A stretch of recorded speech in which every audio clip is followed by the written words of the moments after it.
you observe anything on the shelf? Yeah, there were some knives, various knives on the shelves. Okay, and that's depicted in Exhibit 248? Correct. And then finally, Exhibit 222, this is standing in the north bedroom looking down at the TV would be? Yeah, it was the TV stand. I think it had a little fireplace there and various items on the TV stand.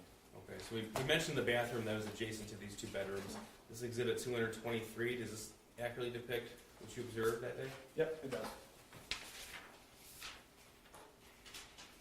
Now, did you also participate in the search of the master bedroom? I did. Okay, you mentioned what you observed during that process when you secured the home, but you participated in the search as well? Correct.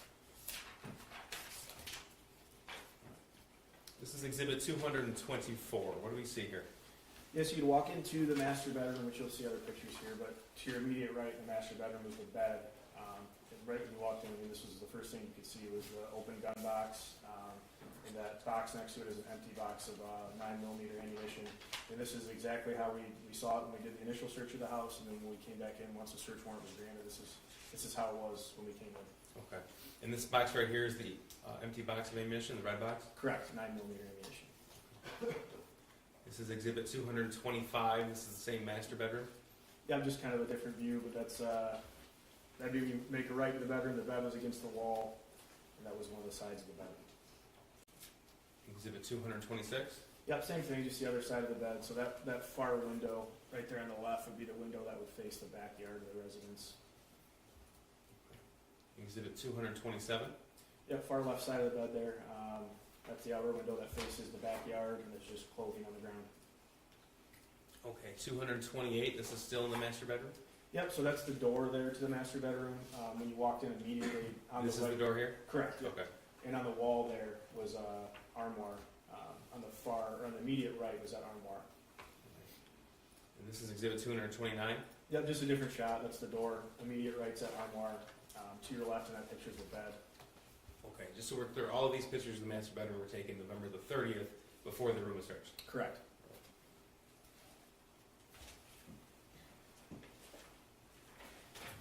Was the TV stand searched as well? It was.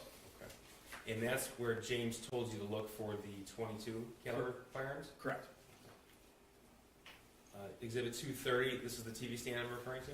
Yep, so that was what James had described it, and I spoke with him. That's the TV stand. Right when you walk into the bedroom, to your immediate left was that TV stand, multiple drawers, there was a TV on it. Within the door you're seeing, there was like a sliding glass door that would lead you to the outside backyard of the residence. This is Exhibit 231, this is just straight on view? Correct. Exhibit 233, this is angled to the left? Correct. All right, 234, what are we looking at here? Yep, so that TV stand we just saw, the furthest right door that was opened up, and that was where the gun box was, or the gun safe was located right there on the top shelf, as it is in the picture there. Okay. And that was recovered by you? It was. Okay. And did you use the code 000 to open it? I did. It would open with that? It did. Was ammunition found on that shelf as well? Yep, so when the gun box was removed from there, there was 2 magazines, the holster. It's kind of hard to see, but you can see there's a box of ammunition there in the back. Okay. You say holster, what we're looking at, the object on the right, that's the holster? Yeah, it's like a cloth holster, black cloth holster. This is Exhibit 235. 236, were those items from that right drawer taken out and put on top of the TV stand? Yep, so at this point they were removed from the picture you just saw. They were put on top of the TV stand. On the left there you can see the 2 magazines, gun magazines up, and then there's the bag with the ammunition in it, and then I think to the right there's the box for the ammunition. Okay, and that's .22 caliber ammunition? Correct.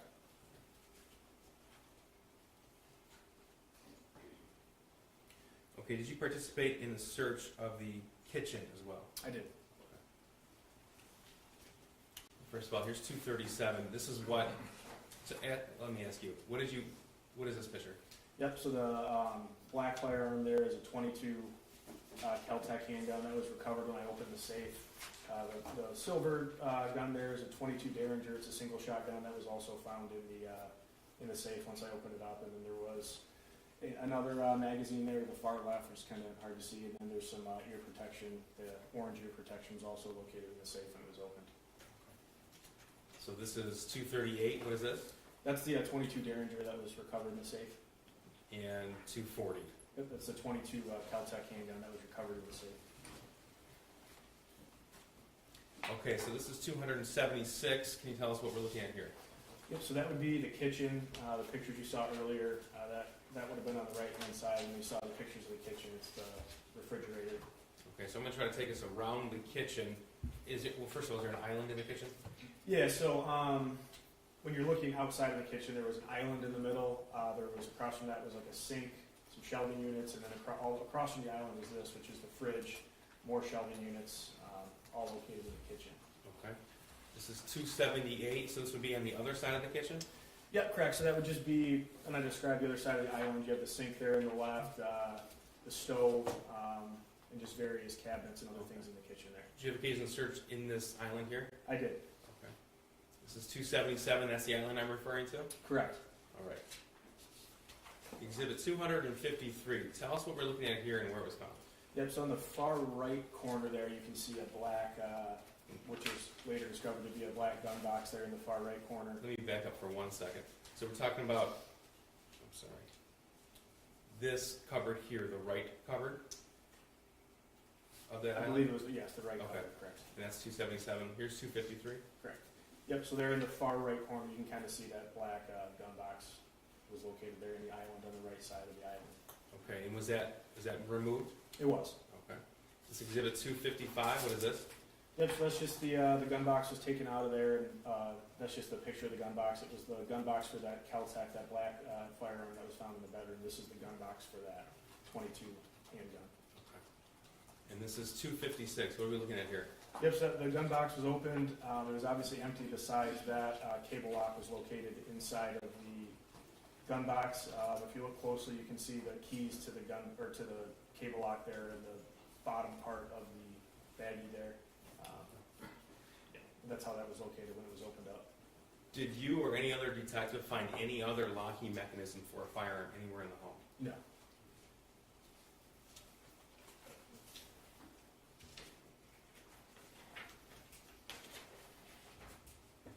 You want to say this, the gun box next to the blender, what kind of gun box was that? That was for the 22 Caltech. It was the black handgun that was found in the safe in the bedroom. All right. And that's in exhibit 253, which is also depicted in exhibit 255. And that's where the cable lock was contained, depicted in exhibit 256. Is that right? Correct. Okay. All right. All right. What are we looking at here in 257? That's just a gaming system. I believe it was a PlayStation gaming system that was located in the residence. Okay. 258. Yeah, those are games for that gaming system, Battlefield, Assassin's Creed, Battlefront, just various games that were located inside of the residence for that gaming system. All right. Here's 259. Yep, looks like those are more games, Grand Theft Auto, I'm not familiar with the other ones, Battlefield, and then a few to right there. Okay. 260. Yep, Call of Duty, Attack on Titan, some other games that would be used in that gaming system. All right. Was anything searched outside the home? Yeah, so outside of the house, there was a vehicle, a gray Kia, that was located in the driveway.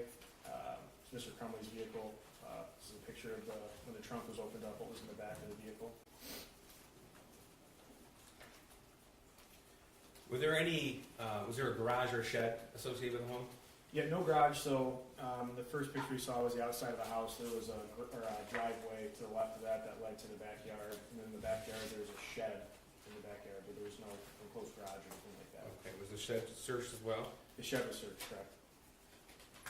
All right. Here's exhibit 298. Before we get to the shed, what are we looking at here? Yeah, it's just like an overhang, like almost like a foyer outdoor area that was covered. There's a grill out there, like a seating area, which is on the back of the residence prior to getting to the shed. Here's exhibit 299. Is this the shed you referred to? Correct. Exhibit 264. What do we see here? Yeah, so you walked into the shed, immediately through the door to the right, there was a couple BB guns, right, leaned against the wall there. As you can see, the brown one to the far left of the picture, and then the black one, which is rested against kind of the door frame there. Exhibit 265. Yeah, just a different angle. You can see the black BB gun in the right corner, then the brown ones right there visible, leaning against the wall. Exhibit 266. Yes, this is like on the workbench in the shed there. There was some BB guns recovered. That's like a Uzi style BB gun that was sitting on the bench when we went inside of the shed. Exhibit 267. Another BB gun, it's like a 357 style BB gun that was seated on, same thing, right by that Uzi there, right when you walked in, there was a big bench, and that was on the bench when you walked into the shed. Okay. Here's exhibit 268. Yeah, so you can kind of see the work area there in the back where the BB guns were recovered. This is just kind of an outer shot of some of the chairs and the floor of the shed. 269. Where are we looking at here? Yep, so that was outside of the shed. It was various CO2 containers which are used to shoot BB guns, pellet guns on the ground there. Okay. Now, back in the home, exhibit 289, where was this taken? Yeah, so when you, as I described, when you're walking the hallway to before the master bedroom, there was like a landing that led you to the basement and to the outside of the house. So this was just an outer picture of that landing area. To the left of that photo would take you to the basement, and to the right would take you to the backyard. And exhibit 295. Yeah, same thing, just kind of a landing, just an outer picture of that. Once you go there, to the right is that door that leads you to the backyard, and if you went down and made a left, that would take you down into the basement area of the house. Any areas of the home that were not photographed during the execution and search warrant? No, everything was photographed. Okay. Now, we heard the video where you told James that he and his wife could leave. That was timestamped at 3:42 p.m. At some point, did they return? Yep, so after we were done with the search warrant, they returned to the residence, and yeah, they spoke with Lieutenant Marsban. I was there Okay. for that. Were there phone seized at that point? They were. Okay. And at some point, were they turned over to Oakland County Computer Crimes? Yeah, they were driven back to the high school by myself and Detective McPherson, and they were given to Detective Wogrowski. Nothing further. Thank you, Judge. Cross. Yes, Your Honor. One moment.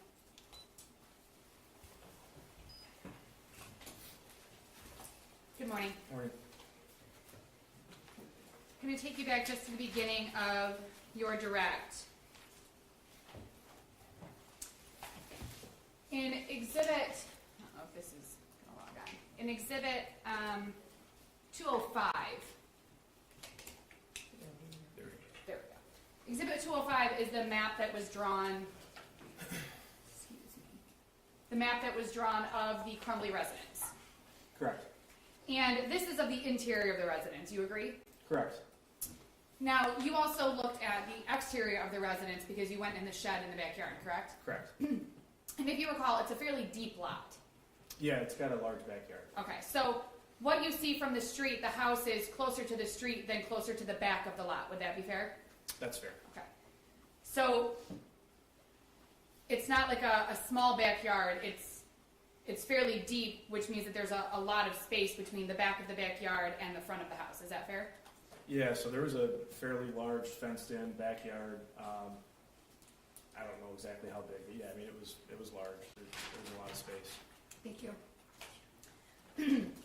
When you first went into the home, you did the initial sweep to make sure that there were no other people in the house, correct? Correct. And that's common. That's common practice for executing a search warrant or securing a premises. Correct. In the home, you noticed that there was an open Sig Sauer box with an empty box of 9mm ammunition in the master bedroom on the bed. Yeah, correct. That was one of the first things I saw when I walked in the bedroom. In the master bedroom, you identified as James Crumbley's bedroom. Correct. And we'll look at, if you need to, we can look at the photo, but do you recall that box of ammunition was Patriot Defense 9mm ammunition? That sounds correct. Okay. We looked at Exhibit 300, which was the first video from approximately 2:50 p.m. in the back of the patrol car. Do you Correct. recall reviewing that video? I do. You would agree that as James's wife is being placed in the patrol car with handcuffs, James is obviously distraught. He's asking questions like, why are you in handcuffs? Why is she in handcuffs? Judge, I'm Correct? going to object to the form of the question of obviously distraught. I don't think he's able to give that sort of testimony. Were you able to observe his demeanor? Yeah, I mean, he was obviously wondering what was going on, asking questions. Yeah. He was upset. I mean, I don't really know him. I mean, he was asking a lot of questions. Yeah, Trying to figure out what was going on. correct. you watched the video more, and you reviewed that video prior to coming in today, correct? The in-car video? Yes, the Exhibit 300. I've seen the video before, Okay. correct? And the reason I'm asking that is because you wouldn't have seen this exchange unless you reviewed the video, which is why I'm asking. But there was a point in the video where James leans over to his wife and tells her he loves her. Do you remember seeing that? Correct. And if you recall, he comments, just in case anything happens, I love you, and he gives her a kiss. Correct. So you would agree that James had some concern that something bad might happen. I believe at some point he states somewhere along the lines of that, so yeah, correct. You said after that Exhibit 300 video, James was transported to the substation to be interviewed by law enforcement, correct? Yeah, like I said, there was a lot going on. Initially, we were instructed to talk to him, and then after speaking with Sergeant Bryant, it was determined that he had already spoke with them, so he was brought back at that point. Right, so either on the way or once you got to the substation, you learned that James had already spoken to Sergeant Bryan prior to you all arriving at his residence, and so you took him back to the residence. Correct. Exhibit 204 is at approximately 3:42 p.m. Oh, let me go back to Exhibit 300. There was a point in that video where James makes the comment to his wife about not talking without a lawyer. Do you remember seeing that? Correct. Okay. Now, you know that if somebody is being suspected of a crime, you've been a detective for a while, is that fair? Fair. Okay. You know that if somebody's being suspected of a crime or suspected of doing something wrong, they have the right to counsel. Correct. Asking for a lawyer or wanting a lawyer doesn't mean anything other than I want a lawyer with me, is that fair? Fair. Okay. Exhibit 204 is after that initial video with James and his wife in the back of the patrol car. You agree with that? Is that the video where I was speaking with him? Yes, at 3:42 p.m. Correct. At that point, you're waiting for the search warrant to be signed by the court. I am. And you talk to James, and you have a couple of exchanges, and then you ask him if he's willing to tell you where the firearms are, correct? Yep, I kind of explained to him that he could sit in the car, he could go sit in his car. Didn't have to say where he was when he was talking to me, and then after that, yeah, we had the exchange about where the weapons were in the house. And he used the word absolutely, Mm. if he would be willing to tell you where those firearms were, correct? Yeah, he was cooperative when I was speaking with him. He told you that they were in a gun case Correct. that was locked, Correct. that it was in the back of the house, the room in the back of the house, Correct. in the TV stand. Correct. He told you that it was the right cabinet door, Correct. that the gun safe contained a .22 Derringer and a .22 Caltech, Correct. and then he gave you the combination, but we would agree that he actually added a digit to the combination. Yeah, he told me there was 4 zeros, and it was 3 zeros to get inside the safe. And it's obvious by looking at the gun the gun safe that there's only 3 numbers on it, right? Yeah, the dial has 3 numbers on it. So you couldn't have added a 4th number. Correct. You would agree that there was a lot going on at that moment There was a lot going on at that moment. for both you and also Mr. Crumbley. Correct. Through your involvement in this case, you're not aware that anyone else in the house had knowledge of that combination. Is that fair? You don't know if anyone else had it. Yeah, I don't know. And James also made comments to you about being completely open and wants you to do whatever you have to do. Is that correct? Correct. And you said he was cooperative with you. When I spoke with him, he was, yes. In fact, he even commented and told you about that rifle-looking BB gun that was in his son's room and wanted to assure you that it wasn't what it looked like. Yeah, he told me before going in the house that there was going to be that rifle that was a BB gun sitting in the shooter's bedroom, correct? There was some exchange, and it sounded like James was going to leave the premises with his wife, but said that he needed his phone back. At that point, you all had taken his phone, if you recall. Yeah, so I at that point did not have his phones, and I honestly don't know who had the phones at that point, so I don't recall. You knew at that point that he didn't have his phone, based on his statement to you. Yeah, I knew that at that point his phone was not on this person. And we'll get back to that in a minute, because you did talk about that a little bit more. In Exhibit 215, which is a photo of, I think we call it the north bedroom, the middle bedroom. There, you commented that there's a knife on the bed. It was a butter knife, correct? Yes, correct. Exhibit 244, which is also in the middle bedroom, is a photo of the open desk drawer and there's a notebook, colored pencils, and miscellaneous items. Correct. You didn't open that notebook to see what was in it, correct? I personally did not know. You don't know if Mr. Crumbley knew what was in that notebook, is that correct? I mean, I wouldn't be able to say. You would have no way of knowing, is that right? I don't know, yeah. Exhibit 245 is a picture of the bed.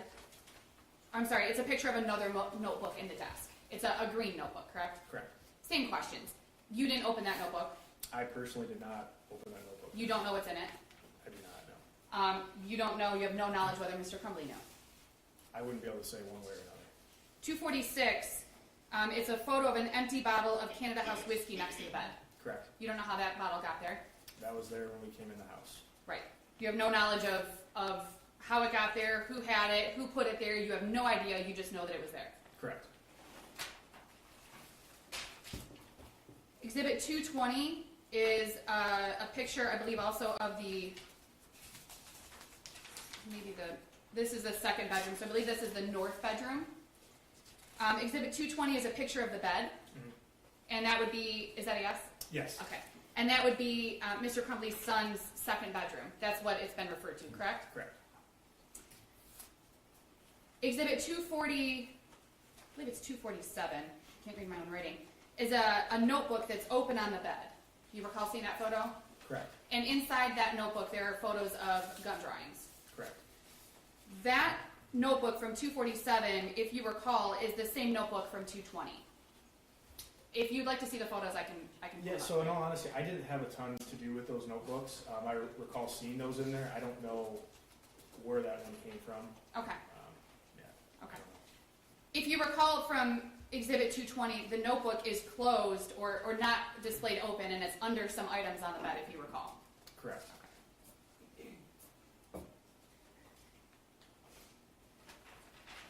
So you didn't open that notebook, you didn't go through that notebook, you have no knowledge of what was in that notebook other than what's in the photo. Yeah, I didn't personally at that time go through the notebook. And again, through your involvement in this case, you have no knowledge whether Mr. Crumbley was aware of what was in any of those notebooks. Yeah, I don't know. In Exhibit 235 that is the gun safe, or I'm sorry, that is after you've removed the gun safe from the TV stand in the cupboard. Yeah, I saw a lot of. I don't know what picture you're referring to. I'm sorry. I saw a Yes, lot of let me pictures see if there. I can find it. Are you referring to the one that was recovered in the kitchen? No, this is the actual gun safe that was recovered in the. Actually, you know what? Let me do it this way. I Yeah, have a let me see. hard copy of it. It'll be easier for me to get to. May I approach, Your Honor? Sure. Thank you. I might also ask about 236, so I'm going to bring the both of you. Okay. You're welcome. Yeah, so 235 is the picture of the master bedroom. It's the dresser where the gun safe was recovered from. At this point, the gun safe had been removed. And all of this that you're seeing, the magazines, the gun holster, and the bullets in the background were below that safe that we took out from there. And those magazines, the two magazines, those were empty. They were. When you say below, they were underneath on the lower shelf. Yep, no, so the gun safe was recovered on top of all that. Oh, So at this okay. point, this picture is showing once the gun safe had been taken out, Mhm. and that's below that. And 236, if you could look at 236, that's a picture of the magazines and the ammunition that was removed from that cupboard, correct? Yeah, so at this point, everything was taken out and photographed on top of that TV stand there. It's the two magazines, the bullets inside of the bag, even the box that the ammunition was in. And I just wanted to confirm that those were the same magazines that were inside the cabinet. Yeah, correct. So those were empty. They were empty. May I approach, Your Honor? Sure. Thank you. Thank you, Detective.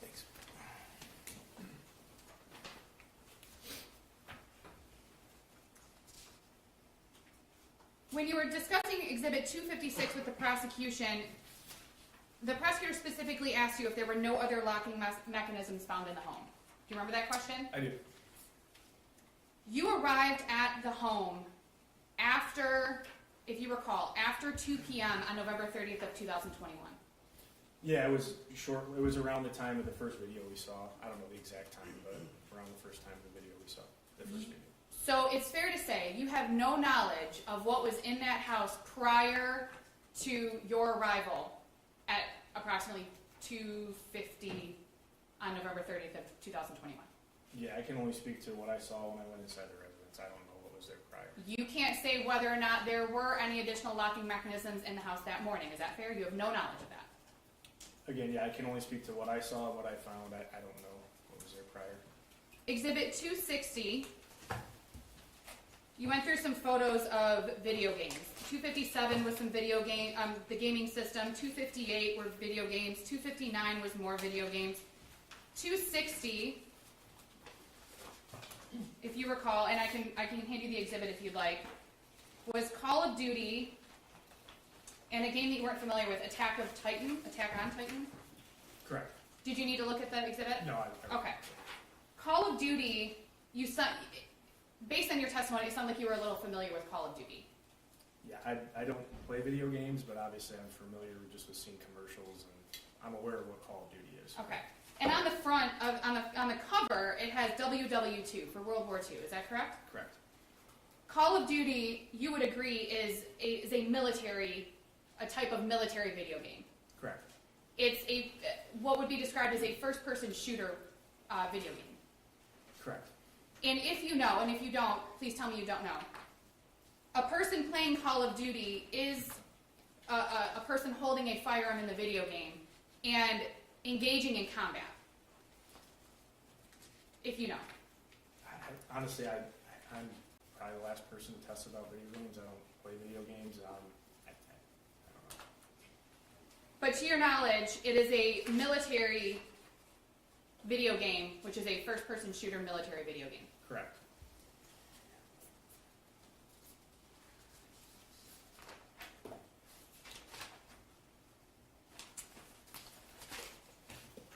At the end of your direct testimony, you discussed that the prosecutor asked you if James Crumbley's phone was seized, correct? Correct. Now, there are a couple of different ways that law enforcement can obtain somebody's cell phone. Would you agree with that? Correct. You can get a search warrant and take it from them, right? Correct. They can hand it to you, right? Correct. You can say something like, you can give it to me or we'll get a search warrant, and they can hand it to you, right? Correct. In this case, if you recall, at some point Mr. Crumbley did not have his cell phone because he said, I need to get my cell phone back, correct? While in the back of a patrol car. Correct. At some point he got his cell phone back. I didn't have any exchange with him after that about the cell phones. Honestly, I don't know Okay. if he got it back. Now, do you recall that, if you're not aware, just let me know, are you aware that there was some conversation about James and his wife giving their phones to law enforcement and then having to obtain some sort of another phone to be able to communicate with their family? Yeah, so at some point, Lieutenant Marsban showed up at 112 East Street, and he had a conversation with James and Jennifer about the cell phones. I don't know the specific language of the search warrant, but the phones were given to Marsban, who then he provided to me and my partner, and we took them back to the high school. And if you recall, there was also some discussion about how James and Jennifer could obtain kind of a temporary phone so that they would be able to communicate with people while law enforcement had their phones, if you recall. Yeah, that was a conversation I had with Lieutenant Marsban. I don't remember the specifics of the conversation, but I know they did have a conversation about the phones. Okay, so you just know that there was a conversation that occurred where it was discussed with James and Jennifer how to obtain like a temporary phone, like a track phone or something like that. I don't know the specifics of the conversation. I just know that they did have a conversation about it. Okay, thank you. No further questions, Ron. Just quickly, thank you. Detective, did James ever once tell you that the 6-hour 9mm used to commit the Oxford High School shooting was ever locked up? He did not. Okay, nothing further. All right, you may step down. Who's the next one? Can I check in the hallway very briefly, Judge? Yeah, can you give me a student link to get to the break? Are you okay?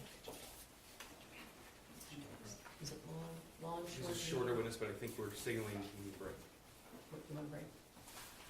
Okay, 10 minutes, okay?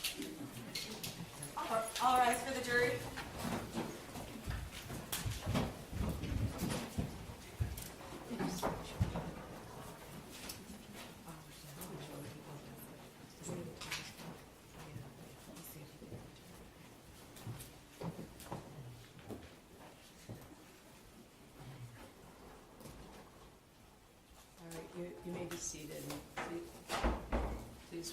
seated while they take it.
Yes, Judge. Next witness is David Hendry. Did you guys switch that up? I'm easily confused, so.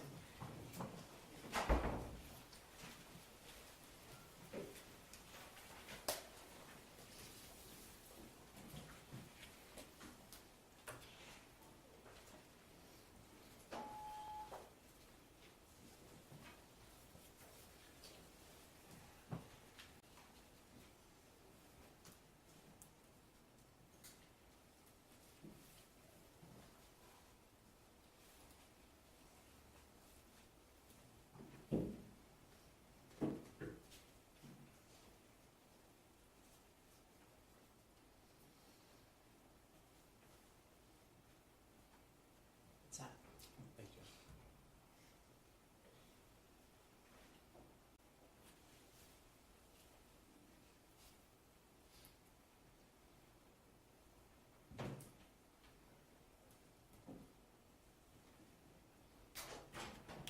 All rise for the jury.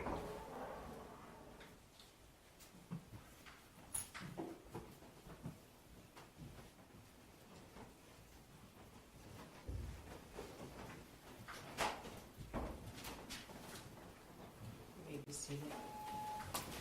Who's next witness, prosecutor? David Hendry. Last name? Hendry. Hendrick. Could you raise your right hand? Do you swear or affirm the testimony about to give is a true self? Yes, Your Honor, I do. All right, please step up and have a seat. And then would you state your name for the record and say your first and last name? David Hendrick, DavidHendrick. Go ahead, Mr. Cruz. Thank you. Sir, how are you employed? As a part-time employee with the Oakland County Sheriff's Office. Okay, and how long have you been part-time? 2 days. All right. And prior to that part-time employment, did you work full-time with the Oakland County Sheriff's Office? I did. Okay, and how long did you spend as a full-time employee? 34 years. And at some point, did you retire from full-time employment? I did. When was that? Last May. Okay, so you didn't stay retired too long? No. All right. In your 34 years working with the Sheriff's Office, could you tell us, please, what sort of assignments you had? My last assignment that I had prior to retiring was the sergeant of the Fugitive Apprehension Team. Prior to that, I worked about 10 and a half years in our Special Investigations Unit. Prior to that, I worked in our Auto Theft Unit. All those were as sergeants. Okay. Prior to getting promoted to sergeant, I worked in our Auto Theft Unit as a deputy and at one of the substations as a substation detective for a few years. Okay, the Special Investigative Unit, that's what Detective Lieutenant Tim Willis heads up right now, is that correct? That is correct. Okay. I want to talk to you specifically about your time with the Fugitive Apprehension Team. First of all, tell us what exactly that is. It's a team consists of a sergeant and 7 detectives who are responsible for locating people with felony warrants or who are wanted for serious crimes that they have been alleged to have committed. Those requests that come in are either from our substations at the Sheriff's Office or other agencies throughout the county that request our assistance. Okay, and forgive me if I've asked this, but how long did you spend with the Fugitive Apprehension Team? About 6.5 years. Okay, and that was as the sergeant? Yes, sir. So you would be the individual leading the team? That's correct. All right, and how many members of the Fugitive Apprehension Team were there? I had 7 plus myself. Okay. Is that the role that you had in November and December of 2021? It is. Is it fair to say that all of the individuals on the Fugitive Apprehension Team work as a group? Yes. Now, I want to direct your attention to the days after the Oxford High School shooting of November the 30th, 2021. First of all, do you remember that day? I do. Okay. Were you working that day and that week? Not that specific day. I was out of town, but the rest of the week, yes. Okay. At some point, were you requested to locate James and Jennifer Crumbley? We were. And tell us how that happened, please. I believe it was December 2nd. Lieutenant Willis asked me to attempt to locate both of them. Okay. And if I told you they were formally charged on Friday, December 3rd, does that sound right? Yes. Okay, so Detective Willis sitting at the table here asked you to locate them? Yes. What information did you have at your disposal when you were given this assignment? They're basic information. They're pictures, full names, height, weight, addresses, vehicles they drove, things of that nature. Were you made aware that their phones were seized on the evening of November the 30th? Yes. Okay, so tell us please, what did you and your team do to attempt to locate the defendant? We began looking at and conducting surveillance at their residence. Any family members that we knew of, friends, things of that nature. Checked area hotels, places that we might think they might go. Okay. Did you locate them, you were given this assignment on December the 2nd, you said? Yes, Did you locate them that day? we did not. Were you able to identify where they had stayed from November the 30th until that point in time? We had identified a hotel they had stayed at. I don't specifically remember the name of the hotel, but Okay. at a hotel. That's fine. When you received that information, what did you do? We checked with the hotel staff to find out whether there were still guests there, whether they had checked out, and in fact, they had checked out. Okay. So after you learned that they had checked out from that hotel, what happened next? We continued to check area hotels, surveillance of any known locations, and eventually we located a vehicle that belonged to them at a hotel in Auburn Hills. Okay. And when you identified this vehicle belonging to either James or Jennifer Crumbley, what happened next? I pulled all of the team to that location and we began constant surveillance on that vehicle to check and see if they would come back for it. Was that on Thursday, December the 2nd, or Friday, December the 3rd? That was on Friday, December the 3rd. Okay. And did either the defendant or his wife come back to the vehicle? They did not. Okay. And tell us, please, what's happening at that point in time? At that point, we're still trying to locate them. We're still, again, checking anything, social media, anything we can find to try to locate them. Okay. And were you able to at that point? No, we did not. All right. Tell us what happened next. At some point late in the evening, and I don't remember the exact time, we were made aware that their other vehicle had been located in a parking lot by the Detroit Police Department. Okay, so this is late in the evening on Friday, December the 3rd? Correct. Okay. Did you come to learn that they were formally charged at noon on December the 3rd? Yes, Okay, so earlier that same day? correct. All right. When you learned that they were charged, what did you do personally?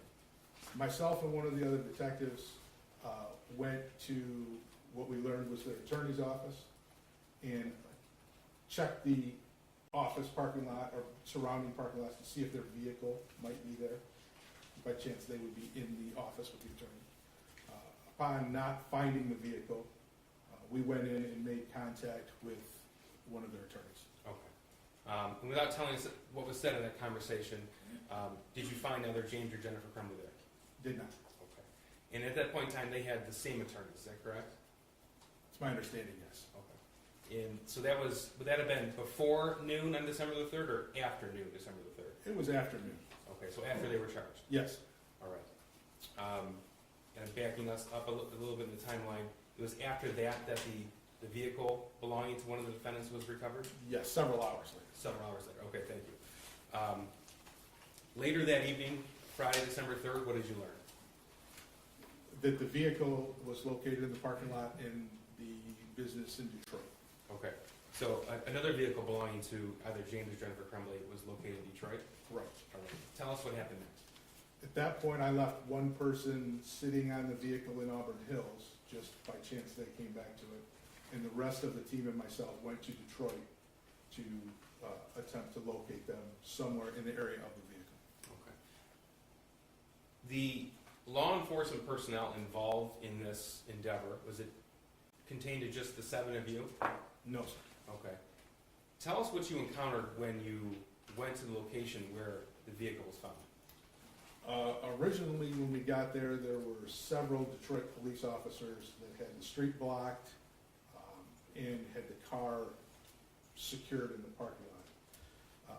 As we searched the area, because we had no idea whether they had walked away from the car, they were in the building, we didn't know at that point. So we were searching the area, more and more law enforcement officers arrived. Officers from the U.S. Marshals arrived to assist us, the Border Patrol, the Michigan State Police, more Detroit Police, all arrived on scene. Okay. After the exterior of the location was searched, and I take it no one was found then? Correct. Okay, what happened next? We formulated a plan to begin searching the building. It was a 3-story industrial building. We had several officers on site, so at that point we decided to begin going room to room and search the entire building. Okay. I'm going to show you what's been admitted as People's Exhibit 307. This is a photograph, sir. Do you recognize what's in this photograph? I do. And tell us how. That is the industrial building where the vehicle was located in the parking lot. Okay. So the parking lot would be behind this chain link fence to the Yes. right of the photograph? Correct. Okay. And did you and your team participate in the physical search of the interior of this building? We did. Okay. And now contained to the interior of the building, again, was it just the 7 of you or other law enforcement personnel involved as well? Oh, several law enforcement officers. All right, tell us about that, please. The plan was formulated that the Detroit Police Department would search the first floor of the building. The rest of the teams that were there, we took on the task of searching the second and third floor of the building. Okay. Now, was this done in secret or is this out in the public as far as the knowledge? Oh, no, it was very obvious, very apparent. There was dozens and dozens of officers. We went room to room. At some point, we had obtained keys to some of the rooms. When we had those keys, we were able to unlock the door, announce our presence, go in and search every place in the room that could potentially hide a human being. Other rooms, we did not have keys for, and we were forced to force our way into those rooms. When you say force our way into the rooms, can you describe what that looks like? Yeah, there are several tools that are used to what's called breach or force a door open. There's a long Halligan type pole like a fireman would use. You jam it into the door frame and pry the door back and get the lock to sometimes pop. If that doesn't work, we have a 35-pound battering ram, and we will batter the door lock mechanism until the door opens. Okay. Is that a quiet endeavor or is that loud? Oh, it's very noisy. Very noisy. So, specific to the 3 floors in what's the building depicted here in 307, which areas did you and your team search? The second and third floor of the building. And was anybody located in those searches? Not on the second or third floor. Okay. At some point, were you made aware that James and his wife were found on the first floor? Yes. Were you involved in the actual breaching of that room and the arrest? No, that was handled by the Detroit SWAT team, I believe, handled that door. Okay, and they had already been assigned to the first floor? Yes, sir. Okay. And tell us what happened after that occurred. As soon as the SWAT team entered that room and searched it and discovered the Crumbleys in that room, they were taken into custody by Detroit, and then they were turned over to my team, who took custody of them and transported them back up here to Oakland County. Okay. Do you recall the approximate time that occurred? Probably 1:30, 1:15, somewhere. It was after 1 o'clock in the morning. In the morning. So we're talking Saturday, December the 4th. Yes, sir. And is James Crumbley in court today? He is. Can you please point to and describe something he's wearing today? Gray suit and headphones. Your Honor, would record reflect the identification of the defendant? The record was so reflect. Thank you. Nothing further.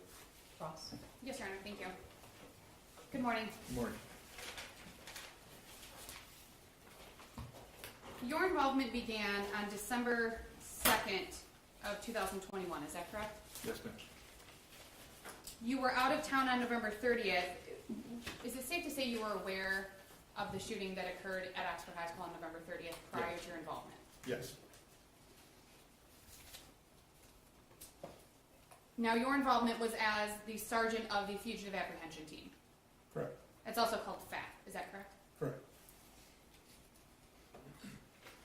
You testified that unit is responsible for locating people with felony warrants or wanted for serious crimes. Correct. Your unit did not get involved in all felony warrant arrests, is that fair? I'm not sure I understand what Sure. All felony warrant arrests in Oakland County, your unit did not go and arrest everybody who has a felony warrant. Is that fair? That's fair. And your unit did not get involved with all crimes that people were arrested for. Is that fair? That's fair.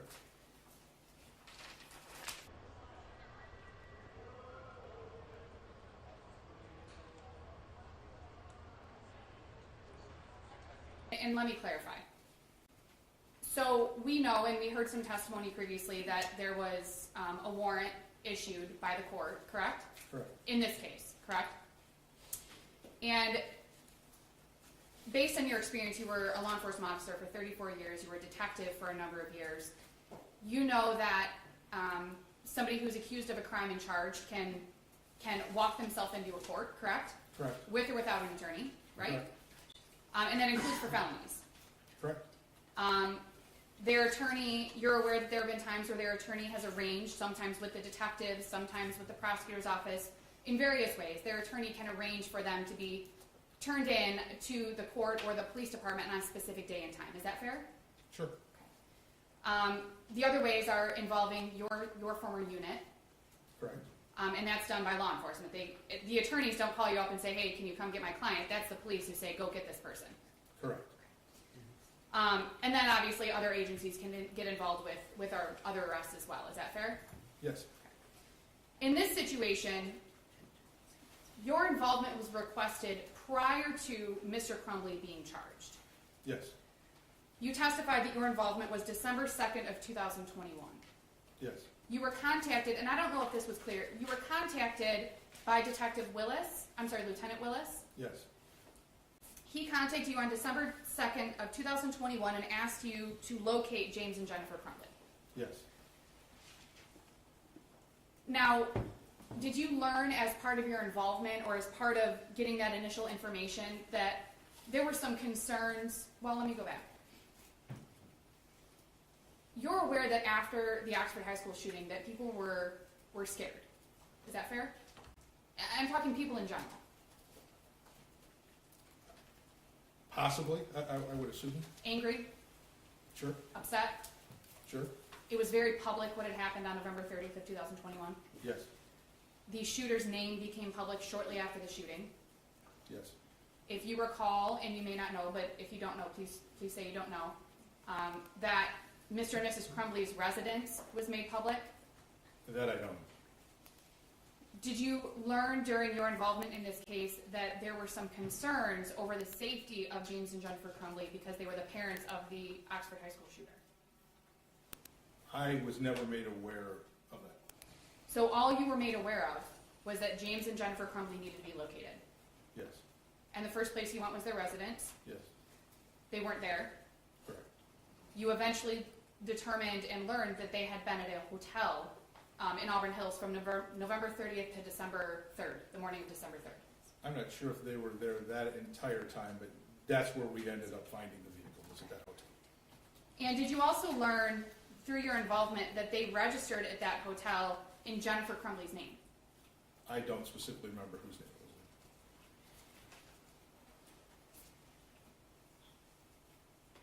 was. So you began looking for James and Jennifer Crumbley before they were formally charged. Correct. Now, I assume in your career you've been involved in what would be considered high profile or media cases, is that correct? Yes. And oftentimes in those cases, is it standard practice for your department to take someone into custody before the actual charges are announced? Depends on the crime and the circumstances surrounding it. Your department often, and correct me if I'm wrong, but your department will often assume that a high profile case or a serious offense that somebody might run. It is a possibility. People do. You had no information that James Crumbley had indicated that he was going to run away or flee or anything like that. Is that fair? On December 2nd of 2021. That's fair.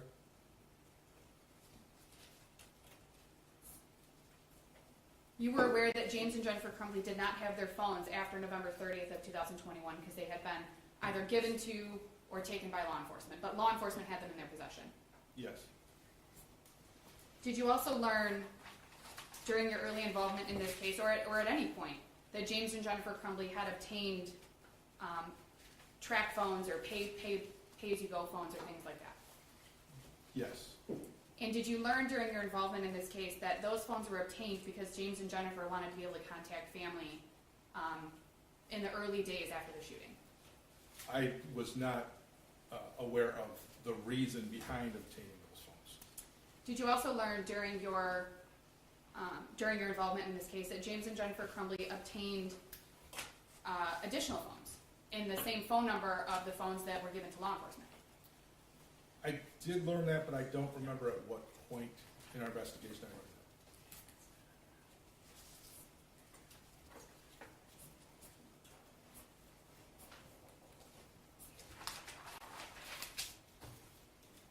Said that charges were formally announced at approximately noon on December 3rd of 2021. that. That's my understanding, yes. You do not know whether or not James and Jennifer knew that those charges had been formally announced. Is that fair? That's fair. You said that you went to James and Jennifer's attorney's office and you talked to an attorney. I did. That was not me, correct? It was not. Some hours later, you were notified that that one of their vehicles was located in a business parking lot in Detroit. Correct. It was not a parking garage, is that fair? Yes. It was not underground parking. No. It was not indoor parking. No. It was a gated parking lot. We can see the fence in the photo, correct? Correct. There weren't boxes or branches or anything covering their vehicle. Their vehicle was in the parking lot. Correct.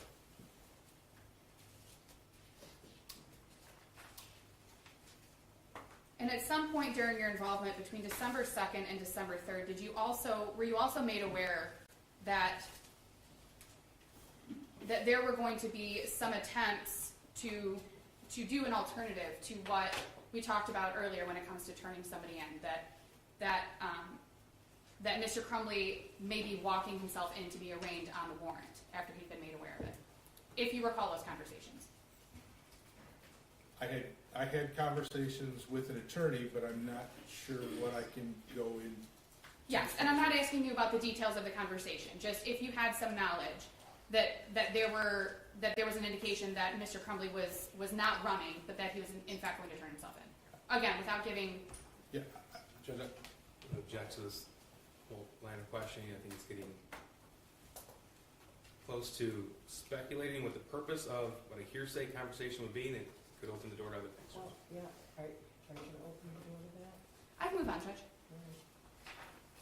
All right.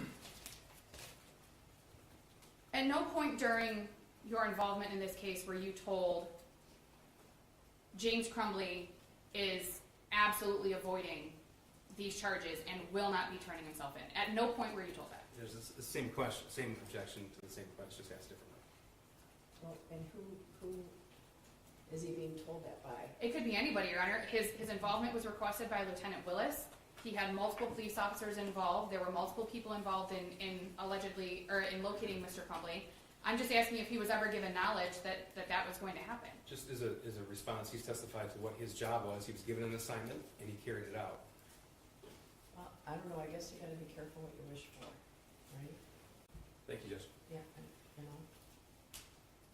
You indicated that the building where Mr. Crumbley's vehicle was a quote-unquote 3-story industrial building, as I believe what you called it. Yes. That was Exhibit 307, which is on the screen. In that building, obviously from the outside, it looks kind of like a warehouse. Would you agree with that? Sure. But you learned during your involvement that there were multiple tenants in that building. Yes, multiple suites Right. or rooms. Businesses, Yes. people who were regularly in and out of that building. That I can't answer to. It was very late and there was nobody in and out when we were there. Okay. Did you learn during your involvement that there were people in and out during the day that day? Not at the time I was there. Okay. And you may not be the right witness to ask these questions of. I'm just trying to determine what exactly you knew about this building. Yeah, at that point, at that hour of the night, there was nobody coming in and out. And we wouldn't have allowed anybody to come in or out anyway. And you learned in going into the building that there was an option for interior parking. Did you learn that? I don't recall there being any interior parking, like a parking garage, if that's what you mean. Right. Like a way to pull a vehicle in through a garage and park it inside instead of out in the lot. There was a loading dock, so I guess technically you could have pulled a car inside of there, but I did not see, well, it was not a designated indoor parking structure. Right. So not like a parking garage or those underground parking like we were talking about earlier. Correct. Okay. Your testimony was that it was obvious and apparent what was going on outside of and in that building during your search of the building, correct? Yes. Now, you can't say, because you really have no idea what James Crumbley heard or saw that night, correct? On December 3rd of 2021, or the early morning hours of December 4th of 2021. I can only tell you what I saw and heard, and the commotion, the law enforcement officers, the flashing lights from the police cars, but specifically as to what he saw and heard, I can't tell you that. Right. You have no knowledge of whether or not he saw or heard any of that. Is that fair? Yeah.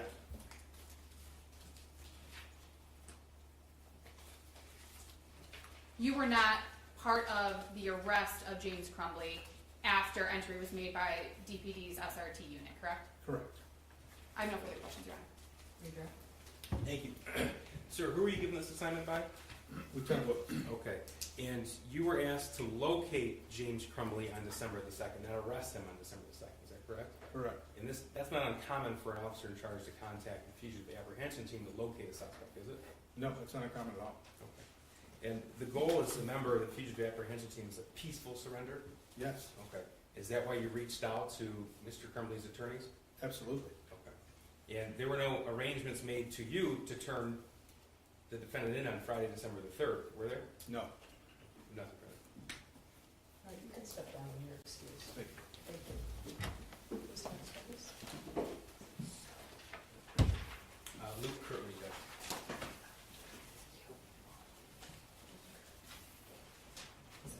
Sir, what did you say the last name? Curtley?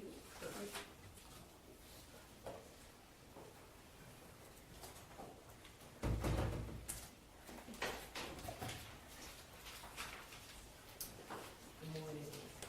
Could you raise your right hand? You swear or affirm the testimony you're about to give is the truth, so help you God? Yes. All right, you can be seated, and would you state your name for the record and spell your first and last name? Luke Curtley, LukeKirtley. Go ahead. Thank you. Good morning. May I call you Luke? Yes. Okay.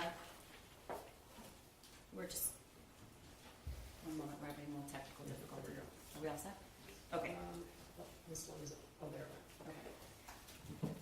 Luke, can you tell the jury what you do for a living? Sure. I own a coffee company called Coffee House.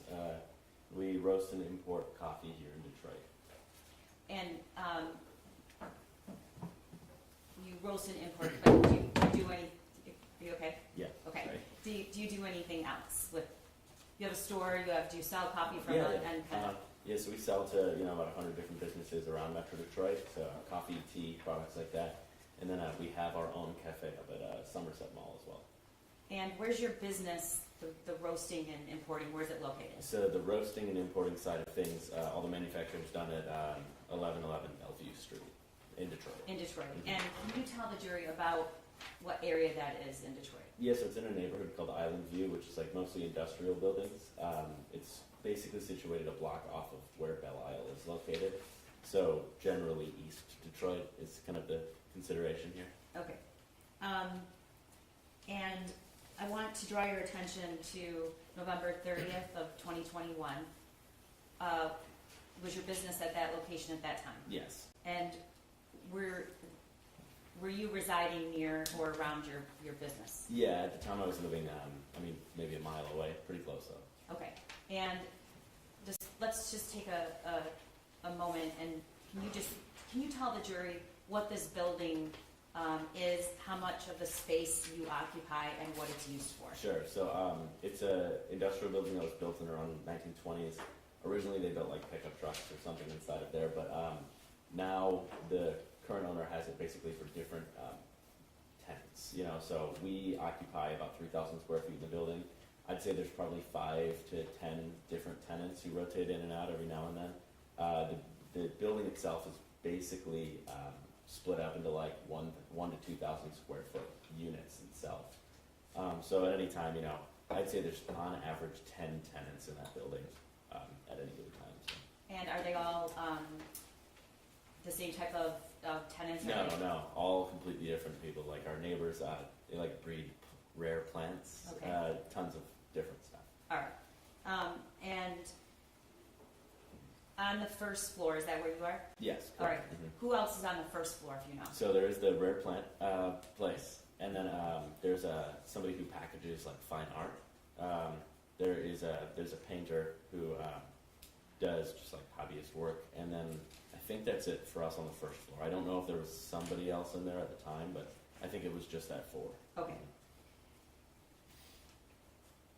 How do you enter well, we just heard testimony that they're about parking. Our former witness wasn't sure. Can you tell the jury whether there was parking within or outside of the building? Yeah, so you can park in 3 I would say designated areas for the building. There's one on one side of the building. There's another on the other side, and both of those entrances are gated. So you have like a little, fob to open the gate, garage opener. Each tenant has a fob? Yeah, well, I wouldn't say every single one does, but usually if you ask, the property manager can approve that and give you one. And then people generally park on the street as well. Now there's like a dirt lot across the street that people park, but at the time of this, that was not their land. So And 3 general spots. was there indoor parking? No, there's not designated indoor parking, though some tenants have garages. Okay, let me ask it a different way, because it's relevant to what was Sure. happening that night.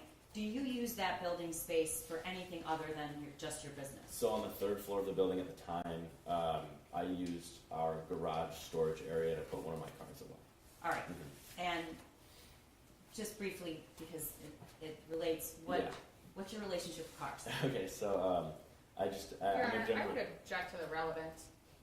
Runner, Yeah, if I could just respond, can I just respond, please? In a moment, I'm going to ask him about identifying the car and how he was able to identify that car. I think most people wouldn't have been able to, so I'm just trying to lay a foundation. Well, based on my knowledge of previous testimony, I'm going to allow that. Thank you, Your Honor. So I'm just a general car enthusiast. I think I've been obsessed with cars ever since I was a kid. And at the time, I had 2 or 3 cars, and one of them, it was like a nicer one, so I put it away. I didn't leave it on the street where my house was because I had street parking. So I had one of my cars that got like hit. The mirror got pulled off, so I obviously didn't want that to happen to a nicer car. So on the 3rd floor, we have a garage, and so I pull that in during the nighttime or any time I don't plan on enjoying it, driving it. Okay, When then so, I can drive my load. all right, thank you. So is there any was there any vendor type businesses in that building? And the reason I ask is it a place where customers would come and park and open to the public? In the building?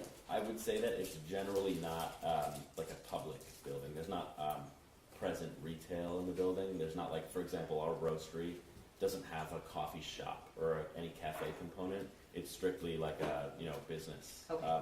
For manufacturing. And when you switched the car that night, do you remember? Did you go and were you at the warehouse that night at later in the evening? Yes. Do you remember about what time it was? Probably around 10 p.m. And is that something you would routinely do at night because of the situation with your cars, or is Objection, Your that? Honor, leading. I just tried to get out, or so that wouldn't be a leading question. Why were you there that night? To switch the cars. Okay, Mhm. all right. So,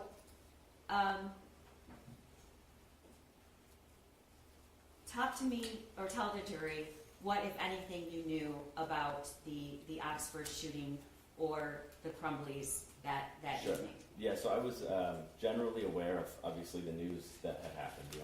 I read the news about the shooting, which I think everybody in Michigan really kind of heard what had happened at that point.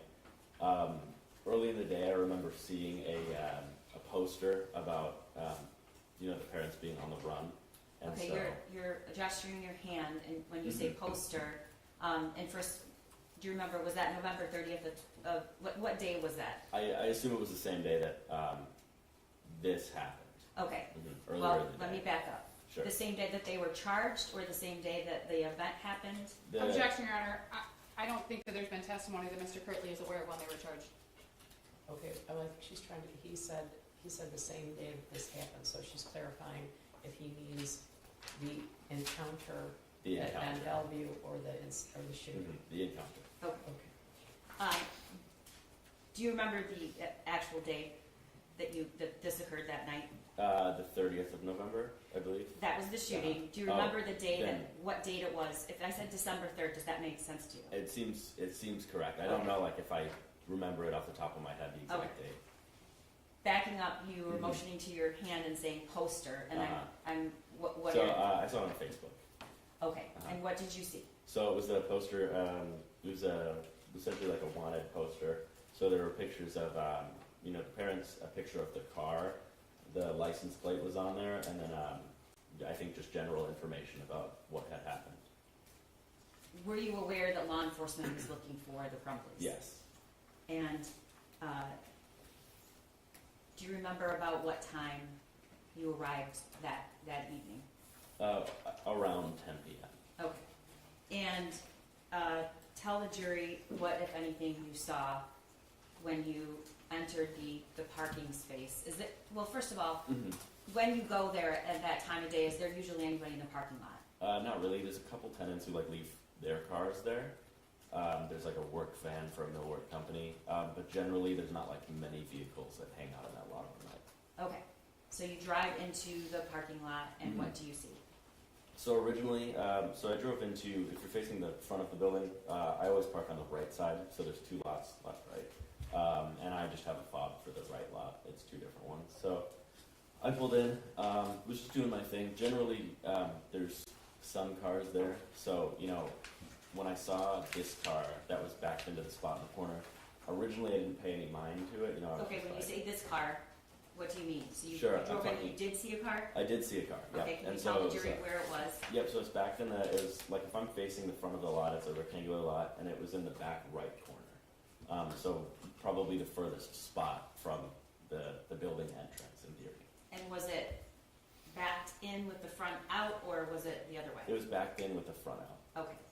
And what else did you see?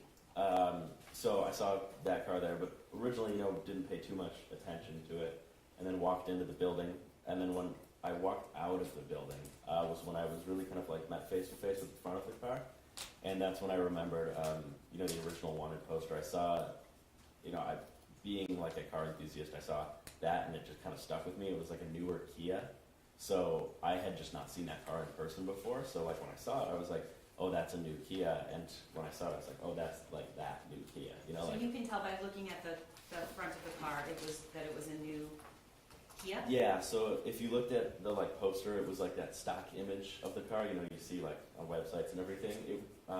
So it's obviously the front of the car, and it was this, I believe it was the same exact color too, on the poster. So when I saw it, I was like, oh, I remember where I saw this from.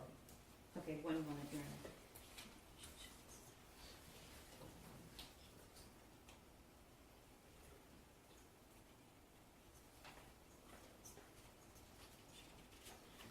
All right, so what did you do next when you came out and, Yeah, so when I saw the car, and I was like, okay, I remember seeing that. I pulled up the poster on my phone, and when I was doing that, I was walking to the back of the car to check the plate, because I remember seeing the plate on the actual, poster. And so I walked around the car with my flashlight on, and then, obviously it hit me when I saw the license plate on the ad, and then I was standing in front of the license plate too. But yeah, so basically I had pulled up the wanted poster and subsequently was walking around the car. and did the license plate match? It did. And did you see anything else of significance in the back of the car? So when I was looking at the back of the car, I had then noticed there was a person sitting next to the car. There's like an elevated curb that kind of sits behind where this car was, and it's protects a little garden area. And so somebody was sitting on the curb with their hood up. It was like a blue plaid hoodie, And I didn't, when I was walking through the car, I didn't see anybody, and also it was dark, so, I wasn't expecting to see anybody really. I thought it was just a car at that time. Did you say So- anything, or did that individual say anything? No, they stayed kind of like turned around with their hood up. I saw them, and then I turned my flashlight off and headed back into the building. Okay. What did you do next? So I walked into the building, quickly, briskly headed into my unit, locked all the doors. The lights were off at the time, so I kept the lights off and then called 911. Okay. I'm going to show you what's been marked as Exhibit 302. And this is the security footage from your building. How many cameras, if you know, does the building have? I don't know it off the top of my head exactly, but I could tell you there's one in like the center lobby area, kind of like the general promenade where most people congregate. There is one on the side of the building, one or two on this side that we're talking about, one on the front, maybe another one on the other side, but I don't have them memorized. Okay. So we're going to start this at 22:56, which the actual time is 10:34 p.m. And what are we looking at here, Luke? So what we're looking at is the parking lot that I parked my car in. And so this is, when I was talking earlier about facing the front of the building and looking backwards, this is the furthest from the front of the building, Okay, so. but this is attached to the building. Who is that right there? I assume that this is the person that I saw in the blue plaid hoodie. Okay. And in this photo, where is the entrance that you would have gone in? So where they just walked out of, so on the Okay. right side of the screen. And eventually we're going to see you pull in. Will we see that at the top of the screen? Yes. Okay. Correct.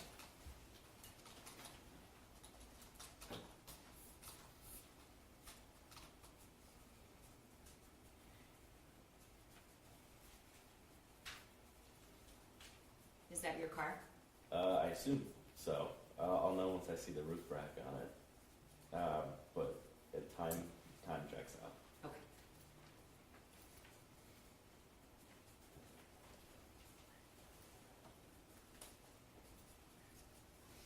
Do you see the Kia that you spotted in this image? Yeah, on the left side there.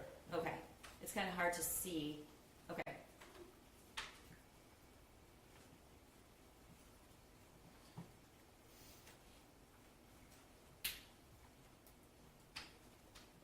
Is that your car? Yes. And are you parking right in front of the entrance?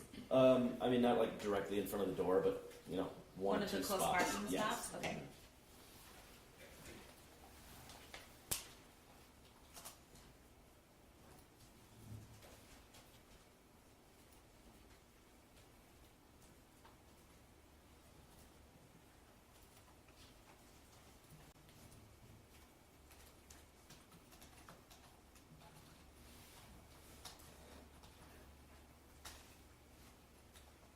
All right, we see, is that individual you Yes. at the right of the screen? Mm-hmm.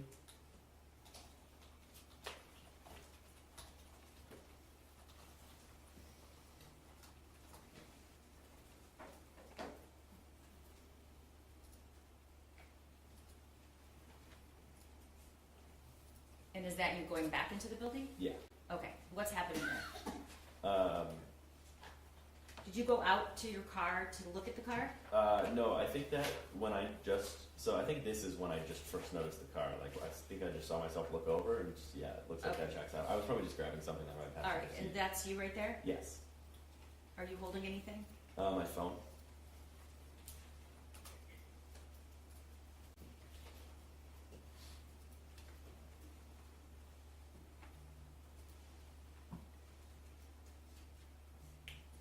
And for the record, this is around 23:04, which is actually 10:42 p.m. And are you walking at the same pace or a different pace than you? Maybe a Subject here little. under relevance. Maybe a little quicker. I'm eliciting just general testimony from a fact witness about what he observed. I thank you. So why are you walking at a faster pace?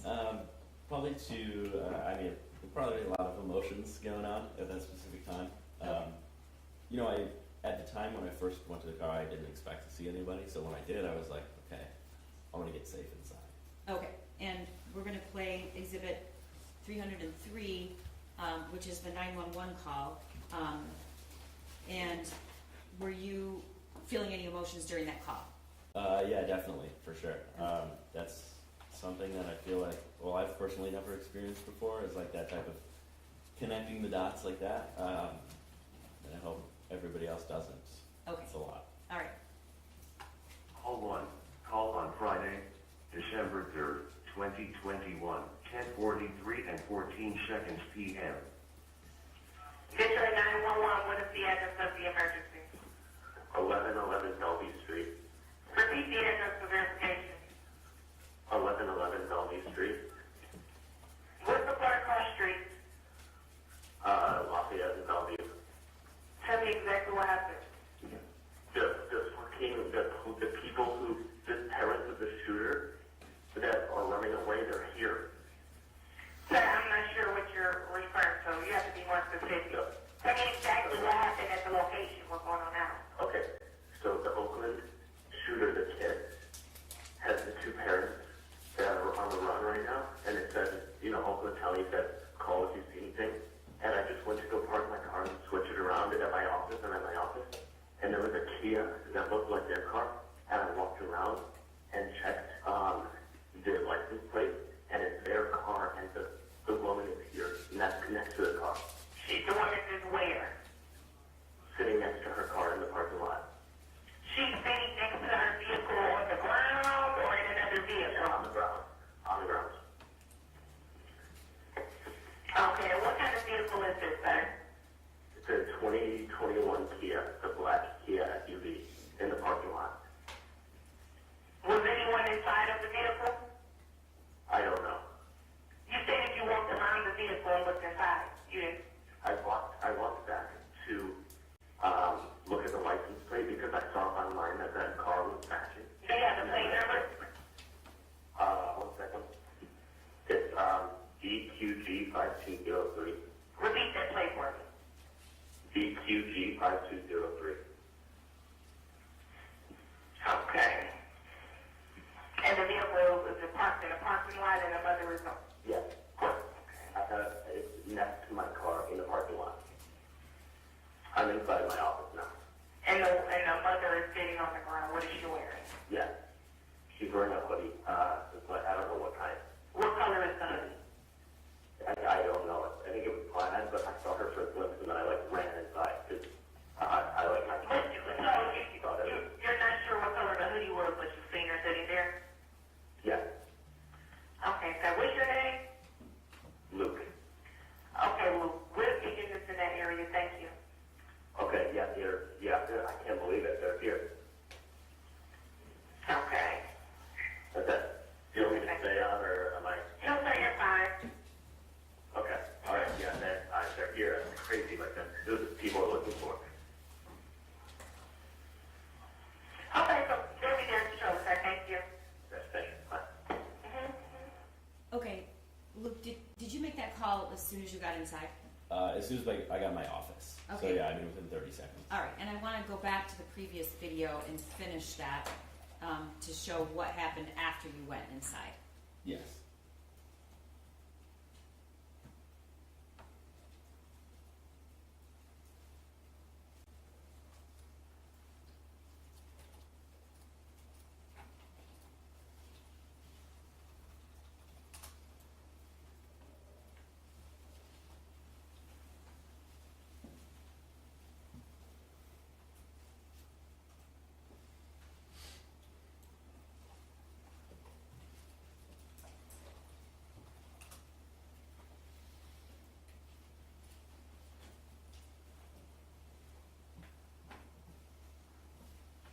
That's you, correct? Mm-hmm.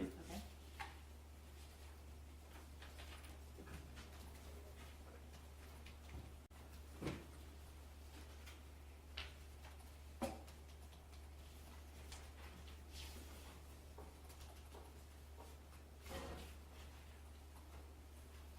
And what is that, if you know? That Who was is the that? person that I saw walking into the building. So, if you ask me at the time, that somebody was going to be walking in behind me, I would have told you no way. You know, the building there's fobs for every door. So like I said, you know, it's not a public building. And so when the officers came by, they asked me, you know, I was like, oh, they probably took off somewhere. My confidence in them being inside of the building was, you know, limited. You did not think they were inside, whoever that was? Correct. Yeah, I definitely didn't think that they were right behind. Okay. In the call, you stated you referred to the individual as female and she. Yeah. Did you ever see the person's face? No, I didn't. They were turned to their back. I think it was just like generally the figure of the person that I saw, more or less. Okay. What happened after you called 911? So you can see an officer in the top right getting there. So that's pretty quick. Was it a few minutes? Was Yeah, it a couple longer than minutes. It wasn't too bad, especially for Detroit response times. that? Okay. So when you come, or I came out and actually met them out there because I saw their lights. If it wasn't the siren, it was like one of their floodlights. And But I saw when you somebody. came out of the building, did you know where the individual was? No, Okay. I did not. I assumed at the time they probably just took off. All You right. know, I was, to be honest, I was surprised that the car was still even there. I thought they Okay. would've All right. left. At some point, did more than just one officer arrive? Yeah, so I think it was one or two squad cars that showed up originally, and then, so there's the second one right there. So I walked them through the building to get into the parking lot, because the parking lot is closed. And I think once they kind of confirmed that the car was correct, that's when a lot more people showed up. What's a lot? 10 plus squad cars. All right. Mm-hmm. Where did you remain? Well, let me just. At what point was this over to the extent where you went home? How many? Oh, I was there till like 2 or 3. Okay, and were you in the building the whole time? No, I was in the building for probably like an hour. I was in my unit, and then they had questions. You know, I was talking with them a little bit, kind of just like generally floating between the front of the building and then inside my office. And then I got into a squad car and they took me to what they called like a command post or something like that, where it was like a couple blocks away. They had set up like a central command, like HQ for other officers and stuff like that. At some point, did you learn whether or not the individuals were taken in custody? Yeah, like way late in the night. Did you learn where they were located? Yes, I did. So they actually walked me, like they showed me where it happened afterwards. Where were they located? So the painter that I referenced earlier on in this testimony, we shared basically drywall with them, 2 pieces of drywall. So they were right in the unit adjacent to where ours is. And that unit, that's on the first floor, right? Mhm, correct, yeah. Does it have windows in it at all? It does, yeah. And are they facing the parking lot, or are they Yeah, facing? so if you're facing the front of the building, my unit is on the right. It faces the right side of the building. And then there's another unit behind ours that also faces right into the parking lot. So this unit would have looked, and I say looked, it's not like a perfectly clear window, it's like frosted, but would have looked into the parking lot. All right. Mm-hmm. Did the law enforcement that showed up, did they have lights and sirens? Were there any lights? Were there any sounds? Yeah, tons. And you know, like we're pretty aware of what goes on, just given like the thinness of the walls. You know, there's no insulation between our walls, and then you know, especially at night, you're aware of any lights that go down the street, anything like that. Okay, you mentioned the walls and the thin walls. What do you mean? Do you mean you're aware because of noise or because of what you see? Yeah, both. For the walls, you know, we hear other units, other people, you know, in the building. Like I know when other people are in the building, for sure. And just to windows, clear your obviously. testimony, you know they're in the building because you can hear them, or you know they're in the building because you see them? Are we talking about the officers general, or in general? Hold on, just let me finish Yeah, my go question. ahead. This wall you share is Mhm. what you're trying to say, that you can tell if somebody's in there even if you haven't seen them? Yeah, you can hear them. All I mean, right. if they're making noise. Okay.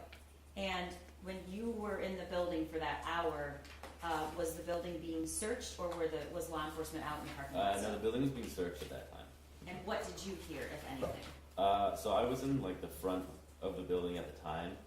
They definitely had guns drawn. You know, they were searching the building. They were announcing that they were there. They were definitely making a presence. Okay. Before this day, which was December 3rd. I guess it was December late night. But Yeah. before this occurred, had you ever seen anything discarded or left out in a hallway in the building? Oh yeah, so in the center promenade that I mentioned earlier about like where the camera is, there's people put like, I think, I don't know, people put things to give away there, and then also people like store things there for very short periods of time. At the time, there was like a new Tempur-Pedic mattress that was there, or new to me, you know, looking new, and it was sitting up against a wall, and it was there for a while because somebody had like taped a note to it that was like, "Can I buy this from you?" You know, whoever it was. And how long was it there? Days, weeks? Days. Okay. Yeah. And why is the mattress significant to you? So the mattress was taken into the unit, and I saw that afterwards. So when they showed me the unit again, you could see that the mattress was then in there. You know, I don't really know who actually owned the mattress, Okay. even to this day. At some point, did you ever see the mattress again? Yeah, so then somebody, I don't know who, but somebody took it back out into the hallway, and I think whoever actually owned it didn't want it anymore because it floated around, like it was sometimes like in front of the unit that they were in, and sometimes in the middle of the hallway, and sometimes like on the floor. Like it was a very, it was very agnostic where it was for a while, and then I don't know what happened to it. Okay, all right. Nothing further. Ross? Yes, Your Honor, thank you. Good morning. Morning? Morning. So, excuse me, just one moment.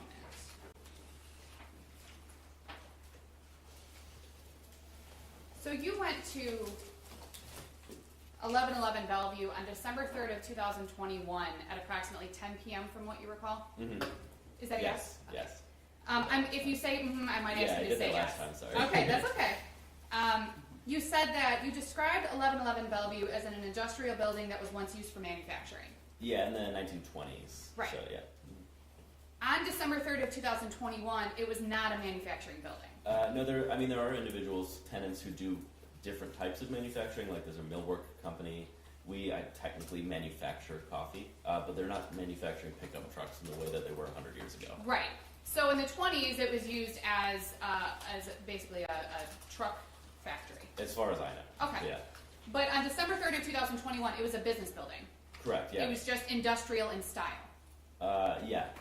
Specifically the look of the building. Right. The look of the building was industrial, but it was not an industrial use building. I think it's technically zoned industrial still to this day. I don't know if it's zoned mixed use, but I'm not fully positive on the regulations and codes of buildings. What we agree on is that they're not building pickup trucks, right? Correct. It's not abandoned. Correct. There were multiple tenants in the building. Correct.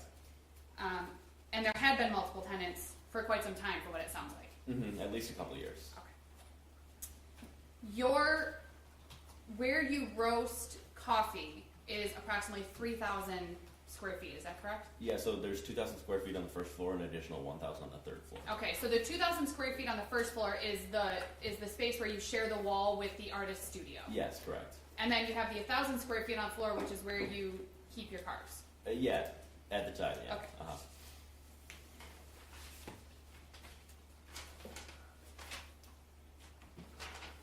There's also, you can drive your car in. In fact, in this video I think we can see where your car is parked. And you can drive your car in to is there like a garage door or something? So not in this. So it's on the front of the building. There's a drive-in garage door. Okay. Mm-hmm. And that's how people get to their various garages, is that? I would say like there aren't any other garages in the space, but that's how people unload and load their cars in there. You said that you were generally aware of the Oxford High School shooting on November 30th of 2021. Yeah. You had seen media reports, I'm sure. Yes. You'd read stuff on social media. Yeah. You said that everyone knew what happened. Yeah. On November 30th of 2021. Correct. Prior to December 3rd of 2021, you saw a poster, a wanted poster on Yes. social media. Mm-hmm. Is that a yes? Yes. And you saw it on December 3rd of 2021. I believe so. And that poster had a photo of James and Jennifer Crumbley, Yes. or photos of James and Jennifer Mhm. Crumbley, Yes. a photo of their vehicles, Yes. a license plate number, Yes. general information about the shooting. Yes. It indicated, I think your testimony was, it indicated that they were on the run. Yes, I think it was more of like a be on the lookout or a wanted poster generally. There was a reward offered, if you remember. I don't remember at the time.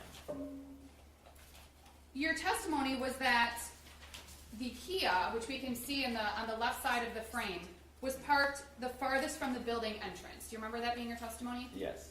You also testified that there's actually a door on the right side of the frame in front of where your car is parked. Yes, I would say that the main entrance and then the ancillary entrances, I'm speaking mostly in regards to the main entrance of the building, which is on the front. Okay, so there were multiple entrances to the building. There are 3 entrances to the building. Okay, so there wasn't just one way to get in on the front of the building, there was also the door right where your car is parked. And in fact, we Yes. watched you walk into that door. Yes. You said that you walked up to the Kia on the left side of the frame, you walked around to the back, we watched you do that, correct? Yes. You confirmed the license plate number from what Yes. was on the wanted poster on your social media, Yes. and then you saw someone sitting next to the car. Yes. If you recall, that person was smoking? I don't recall. I saw that in other news articles and things like that. But I did not say that or see that originally. Okay.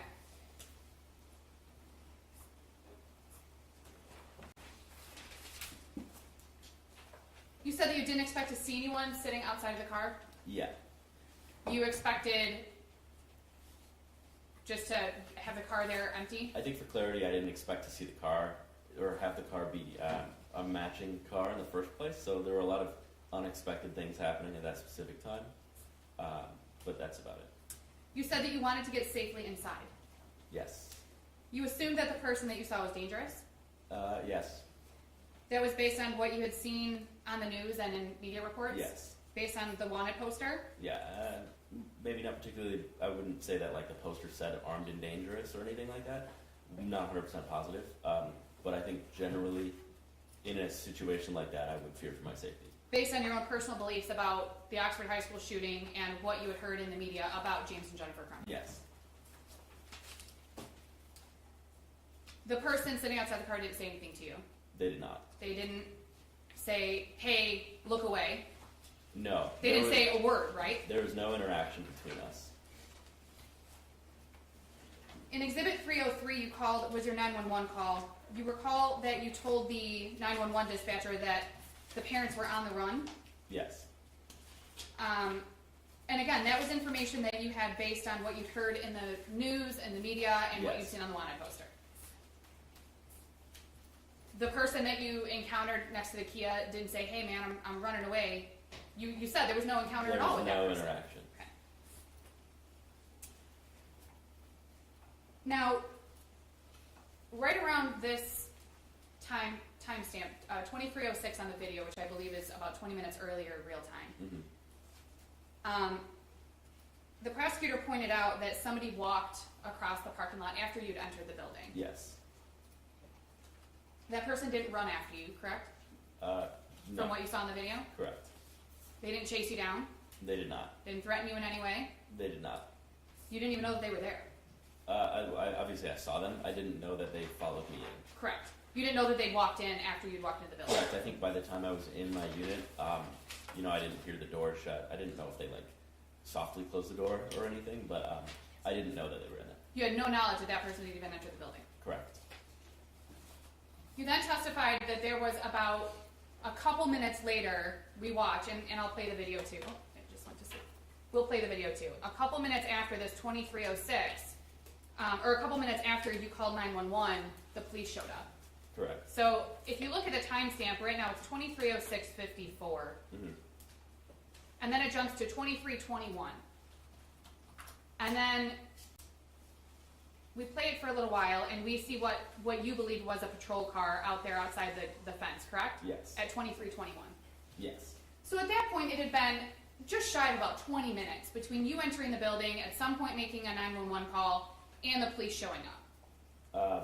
From this, yeah. From this video. Mhm. Okay. I'd say my conception of time was probably a little skewed in that specific moment, just given that the heightened senses, you know. Yeah, and I'm not Yeah, asking you to lock 100%. into the time number and the couple minutes. I'm asking, it actually was not just a couple minutes, it was actually more than a couple minutes. Sure. That's all I'm asking. Sure. Okay. Now, I thought I heard you say this a couple of times, but I just want to clarify. You said that you were at the building for about an hour after you made your 911 call. More or less, I'm not 100% positive exactly. Then how you long were it was driven for. to a temporary, what you call the command post Yeah. It was that like law a- enforcement had set up. Yeah, correct. I think there were, there was media there. There was more squad cars. There was like a massive blue bus for the police. And then, and this was the part that I wanted to make sure I heard you say correctly. And then the police took you back to this building and walked you through Well, my the car scene. was there, so I had to get my car. And so when I was going through the building to get my car, there were a bunch of police in the building, and they were like, "Oh, this is where they were."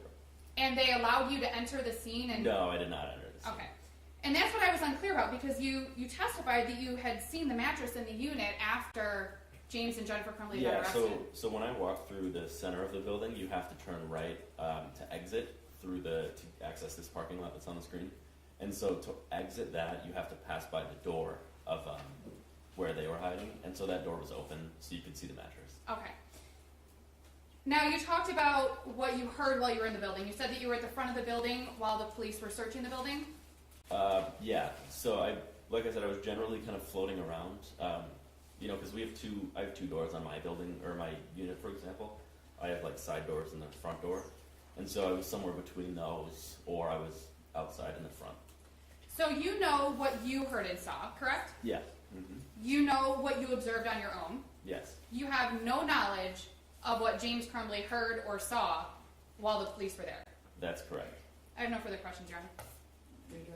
Yes, Your Honor, just briefly, do people, is there any residential unit, and I guess what I'm asking is, do people sleep at the building? No, it's within the terms of my lease, at least.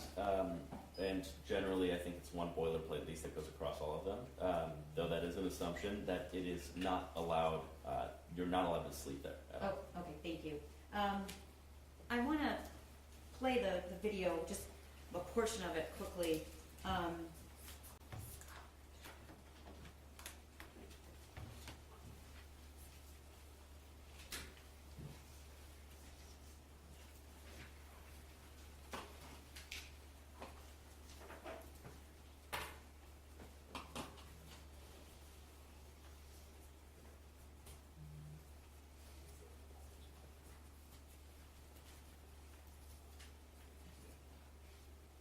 Your testimony was that you never saw the front of this individual, That's right.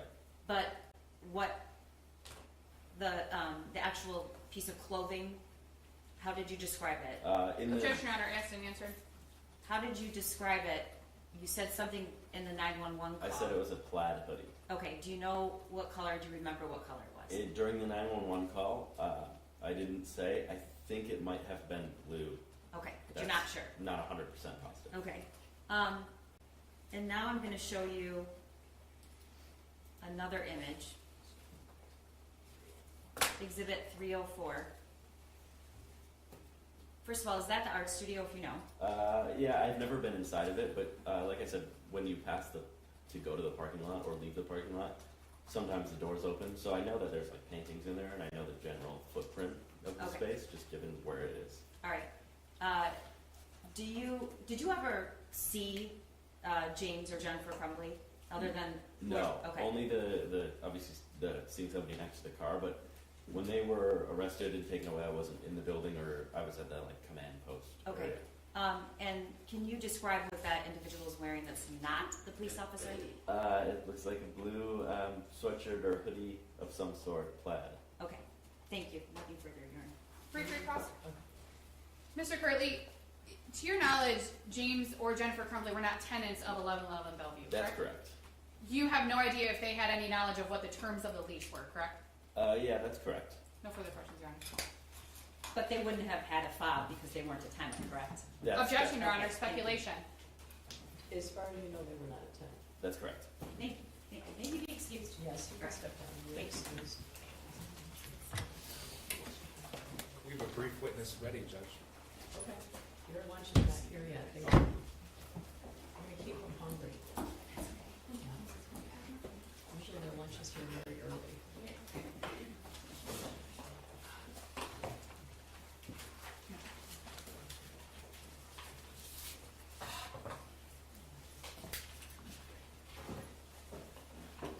Good morning.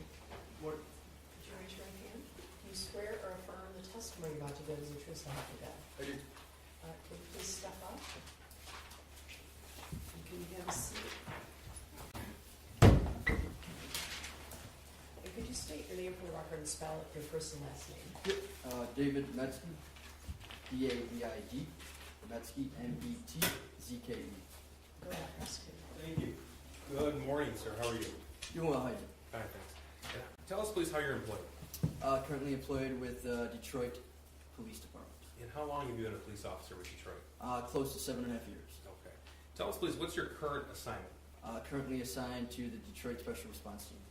Tell the jury, please, what exactly is the Detroit Special Response Team? So that is the SWAT team for the Detroit Police Department. Okay. Tell us, what are some of the responsibilities associated with a team member of the Detroit Police Special Response Team? Okay, so our primary jobs are barricaded persons, hostage situations, dignitary protection, high-risk search warrant, and fugitive apprehension. Okay.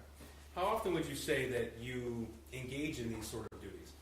So I'm close to 60 barricade or hostage situations right now, and I would say a little over 200 warrants right now.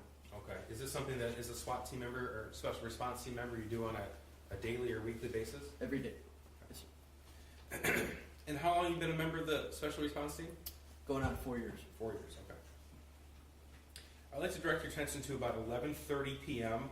on Friday, December the 3rd, 2021. Do you recall that date and time? I do. And were you working or were you called in? I was called in. And tell us what that means, please. So I was probably sleeping at that time. My work phone goes off because we're always on call. So it's blasting. I wake up, you look at your phone, and depending on what you get called in, so that day we were called in for fugitive apprehension. We're told to report to the base. I reported my base. The Detroit Police Special Response Team base? Yes, sir. Okay. And then what do you do there? Then I gather all my equipment up. So, you know, you grab your rifle, your body armor, your belt, anything you need for your objective for the night. Okay. Were you told at that point why you were being called in specifically? We knew we were going for 2 fugitives. Okay. And so you got to the base and then you obtained your gear? Correct. And what happens next? Then I was loaded onto the Bearcat, which is our smaller armored vehicle. And then we go from there to our assigned address. Okay. So if I understand you correctly, there are other members of the special response team with you at the base at that point? Yes, sir. And you said we loaded on the Bearcat, so that means other members loaded onto the vehicle as well? Yes, sir. Okay, do you recall how many? I would say around 6. 6? Okay. And you traveled together to the location you were called for? Yes, sir. Would that be 1111 Bellevue in Detroit? Yes, sir. Okay. So give us an idea sort of where this location is. So the closest geographic I would say would be like Belle Isle. If we go to like Belle Isle and then west off of Jefferson, it's like the closest. I can describe it. Now, do you recall approximately what time that you would have arrived there? It was late. I know we got recalled late, like almost 12. And 12 is at midnight? 12 midnight, correct. So I would say it took me about 20 minutes to get from my house to the base, and then after loading the equipment up, probably about 20, 25 minutes from our base to the location. All right. Tell us, please, what you observed when you arrived at that location. So we were one of the last officers there because there's 2 different teams on the special response team. There's a reactive team. The first guys, they have take-homes, and they go directly to the scene. Take-home vehicles? Correct. Okay. And then the second set of the team, which I'm on, they go to the base and get all the equipment, and then they go to the scene. So we were probably one of the last officers that arrived to the scene at the time. Okay. So when you arrived there, can you give us a number, approximately how many other law enforcement personnel you observed? So I can't give you a hard number, but I can tell you when we pulled up in the armor, it was packed. Like I've been to a lot of stuff, right? The street was like I didn't even know what I was honestly pulling up on when we did that. When we pull up in that small Bearcat. I was like, all right, I guess we're doing this. And there was tons of officers. The street was packed. It was busy. Now, tons of officers, are we talking about just Detroit or other departments as well? I couldn't, like, once I got in the building, I could tell you more. But pulling up, I just seen a lot of cop cars. Okay. So it's when you arrived, you made that observation. Did you meet with other team members? Yeah. Okay. And what happens next? So I got off the Bearcat. I grabbed the Halligan, which is like a pry bar. So we're taught that you have to grab your Halligan and a ram because you never know what you're going into. Can you describe what those two things are, please? Yeah. So your Halligan, it's gonna have like a sharp point on it and like rabbit tails on the end of it, and it's like a bar like this big. Are you talking about 3 feet long or so? I would say, yeah. Okay. Safe to say. Then you have your ram. And we use a maritime ram, so it's probably about this big. It's like 35 pounds, and it has a block on it about that big. Okay, just so we have a little bit of idea of making a record here. About a foot and a half long, or? 2 feet, safe to say. Okay. Yeah. And you said there's an end on it? A square end, yeah. A square end, and that's, what, 6 inches diameter? Yeah, I would say safe to say, yeah. Okay. And what is that made out of, if you know? It's enough to break the door down, so Okay. steel. Okay. And you said it's about 35 pounds? Yes. All right. So you grab those two tools, and then what happens? I grabbed the Halligan, so The Halligan. it'd be too much to carry your rifle, all your equipment, a ram and halo. So I grabbed the Halligan. I came off the Bearcat, and then I made entry to the door. It was like a smaller door. I remember coming in and then like going left. And when I got in, there was like a lot of officers there, my team members there, guys in jeans with like police vests on, like a marshal. There was a lot going on when I walked in. Okay, I'm going to show you what's been admitted as People's 306. Is that photograph in front of you, sir? Yes, sir. Okay. And do you recognize what's in this photograph? Yes, sir. And tell me what this is, please. That's the scene where we responded to. Okay. And is that photograph fairly accurately depict what that building was on the evening or the night of December the 3rd, 2021? Oh yeah, it was. I mean, to me, you gotta think I'm coming in at 1 a.m. Dark time. It was a warehouse. Okay. That's what I remember there. And here's 307. Is this the same building, just different view? Yeah, that looks like the door I walked in. See how it's like a smaller door? To the left of the picture here? Yeah, to the left, right there. Yeah, that's Okay. what I recall walking into a door similar to that. Okay. And tell us again what you encountered when you went in that door. So I came in and then I went left. And when I came in, I remember I had my team members here, which our team members, they're very like distinctive. Like we all wear black, and you have your SRT patch on, and you have your Kevlar helmet on. We're very distinct. And then you have other officers like patrol or unmarked officers. So I knew who I was going to rendezvous with my team. Okay, so you have one standard uniform, SRT guys. Correct. Okay, and you mentioned earlier individuals with jeans and vests that say police or... Correct. Okay, so when you walked in at that point, could you give us an idea of how many law enforcement personnel you saw? There was a lot. Okay, a lot is in more than 10? Yeah. Okay, Yes, sir. more than 20? Safe to say there was, I would say, 20 if not more. Okay, and this building here, depicted in People's Exhibit 307, there's multiple floors? Correct. Yes, sir. Okay, so when you walked in, you mentioned you rendezvous with your team. Yes, Tell sir. us what happens next. So we moved. I met up with my sergeant, and they told us that what we're going to do. We're going to start moving through this building. We're going to be looking for these fugitives. So SRT will clear the first level, second level, third level, and move on up. So once we got in there, I remember coming in. There was a hallway to the right. There was a hallway to the left, and then it kind of went like this. And there was like 2 bathrooms on the side here. Okay, so did Detroit police have one specific assignment then? Detroit Police. The SRT, yes. Yes, at that time, correct. Okay, so tell us what happened going through this initial assignment. So we were looking for 2 fugitives. We started on the first level, and we started breaking down doors. Okay, let me pause you right there. Breaching or breaking down doors. Tell us, please, what that entails. So you're using that ram that I kind of explained, right? It's usually one of the bigger guys on the team. It's a specific form. It's the way you swing back, and you're using a ram specifically to bypass the lock on a door. So you're pushing it in with the force. Okay. Did you use this tool on one door or multiple doors on the first floor? I would call us using it on multiple. I would say not more than 3, but I would say at least 2 to 3. Okay.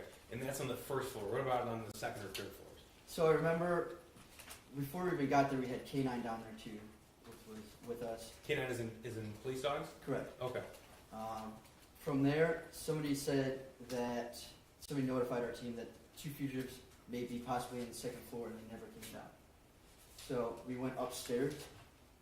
When we got upstairs, there was another SWAT team. It wasn't. I'm not sure what SWAT team it was. It could have been a federal SWAT team. It wasn't Detroit though? No, it was not. Okay. So we got up there. They told us that there was locked doors, but they cleared the open doors at that time. So sooner or later, our team got a hold of a ring, like full of keys, and I'm talking like it was a ring, like 100 keys. And there you go. Well, these are the keys to this building. Use it, so we stopped breaking down our doors. So we started unlocking doors on the second story and clearing it out. And, Okay. That's on the second floor? correct, Okay, but that's after doors were already breached on the first floor? correct. Okay. This is Exhibit 309, just to confirm, this is the same building, 1111 Belleville in Detroit, just from a different view? Correct. Yes, sir. Okay, correct, okay, thank you. Now, after you obtained, or your team obtained that ring of keys on the second floor, did you obtain information that the wanted fugitives could be somewhere in the building? Yes, sir. Okay, and do you recall where that was? So we were notified, at least I was notified, that the fugitives may be downstairs in a particular room. So our team went back downstairs to the particular room, and we lined up, and Okay, particular room, was it Suite 130? I would say it's safe to say. Okay, so that would be on the first floor.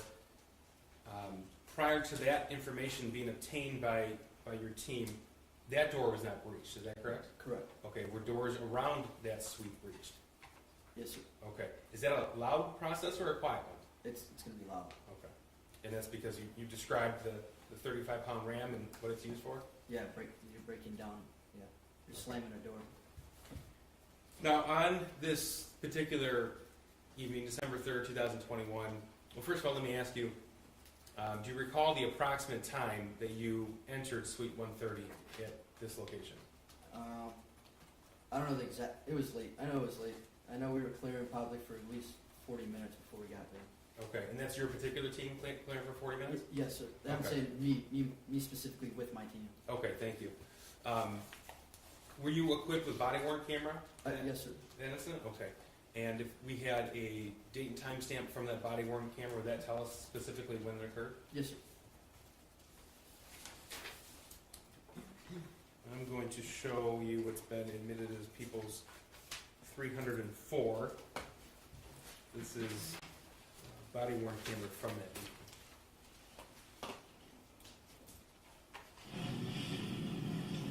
Just to confirm here, we have a date of December 4th, 2021, 1:34 a.m. And your name is on the bottom of this? Yes, sir. Okay. Do you recognize this as being your body-worn camera footage? Yes, sir.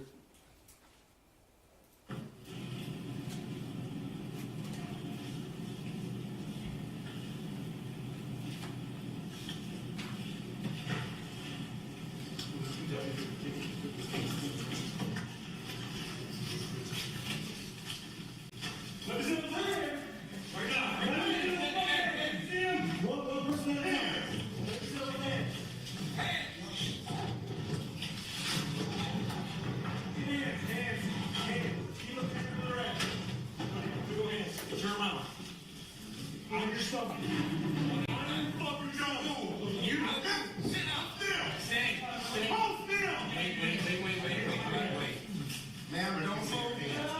I got her hands. Do not move until you're told to, okay? Do you have any weapons? Wait, is she cuffed over there? Good. All right. All right. Just go back on the bed and hook her.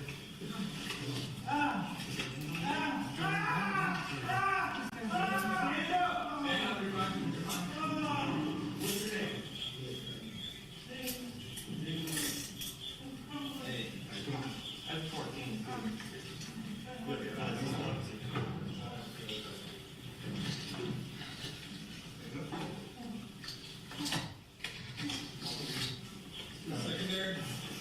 Secondary. How much money?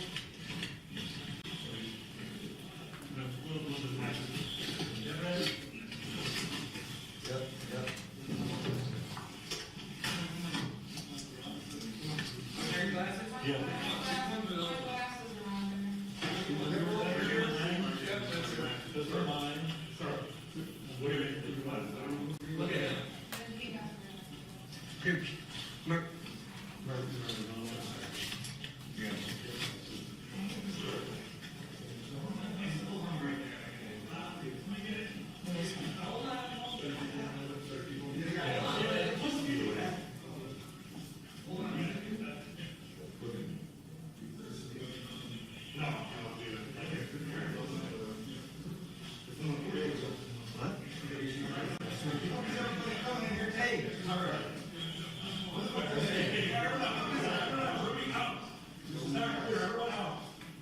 This is still a arrest. Out. Man, we have double checks and weapons, so we're not, this is still an act. We got them with me.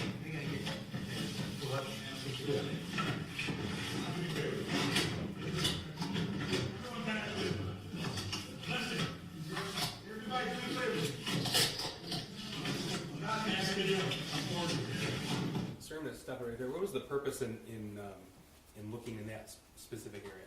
So SRT will clear out, make sure there's no weapons, or if there is weapons, we'd like it to be known before like detectives or patrol would come in. So SRT's responsibility would be, in this situation, would be to find and make secure the fugitives, but not to search the location? Correct. Okay.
Hey, bro. No, never mind. Hey, Woody.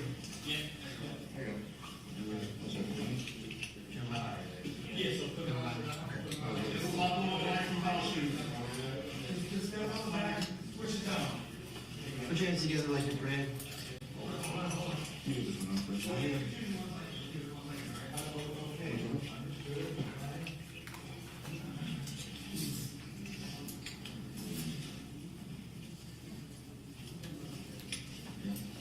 Hands back together like you're praying.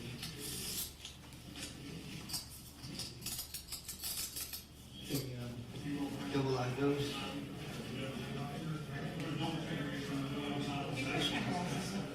Diamonds in your pocket? No, I can't see it. That's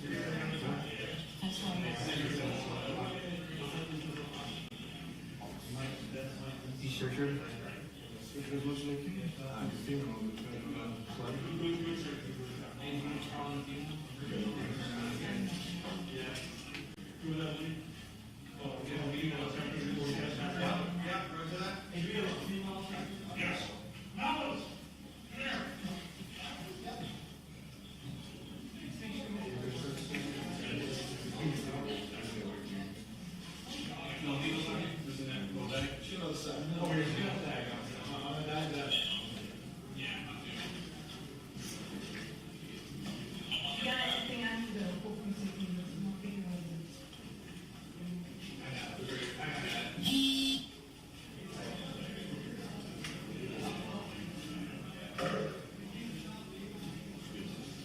The search of the male fugitive's person, that's for weapons. Where any found? Not that I can recall now.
No, stop coming out. Hey, Liz? Yeah. Come with us. Come on, sir. All right, Regan. Good. I'm just gonna pause it for a second. At 1:42 a.m., 22 seconds. This is the hallway right outside of the suite where they were found in that location? Yes, sir. Okay, does this give an idea of the number of law enforcement personnel outside of that suite at that time? Yes, sir. Yeah, appreciate it. Nice work.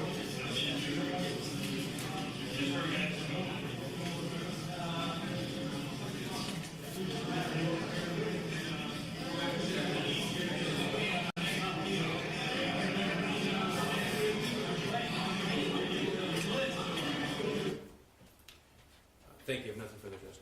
Cross. Yes, Your Honor.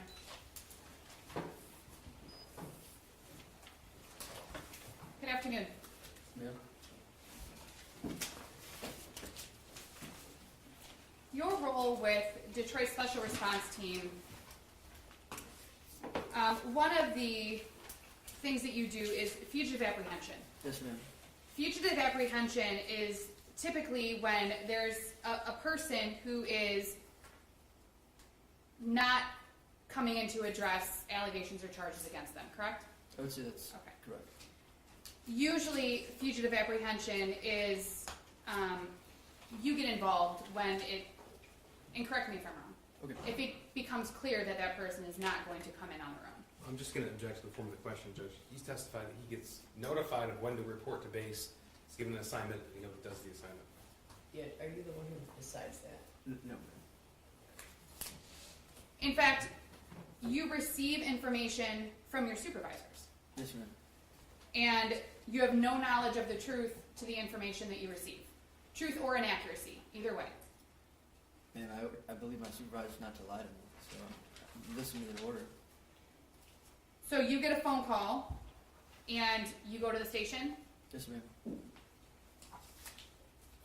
You testified that there were, I think you said, tons of officers at 1111 Bellevue on December 4th of 2021.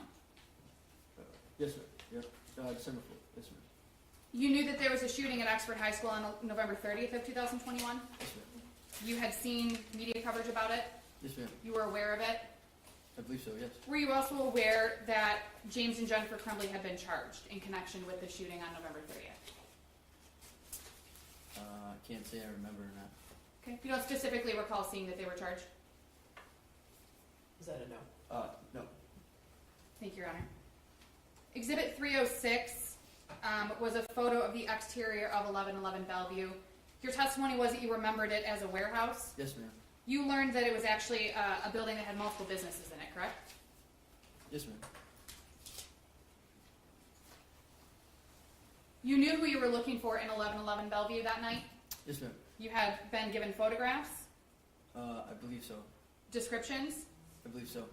You knew that they were the parents of the Oxford High School shooter? Yes, ma'am. And you received that information from your supervisors or from the other officers when you arrived on scene? Yeah, I would say it's safe to say our supervisors. Because the reason I asked that is because you testified that when you pulled up onto Bellevue, you didn't know what you were there for. So I wanted to clarify that before you entered 1111 Bellevue, you were given information about why you were entering I knew I was going for fugitive apprehension. and who it And then- was. No, at the time I made entry, we found out pretty much who it was, I would say. Okay. Entry into the building? Yes, ma'am. Okay.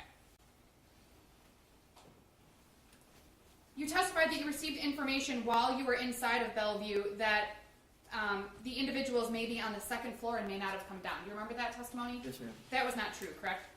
Yes, yes, You learned that that was not true. yes. The video from your body-worn camera, which starts at 1:34 a.m. and 20 seconds on the timestamp, or it looks like 18 seconds on the timestamp, it's quiet when your video starts, correct? Correct. You can hear Yes. like a little bit of your movement with your equipment and stuff, but otherwise, you don't hear yelling, you don't hear any other sounds, correct? Yes, ma'am. You would agree with that? Yes, ma'am.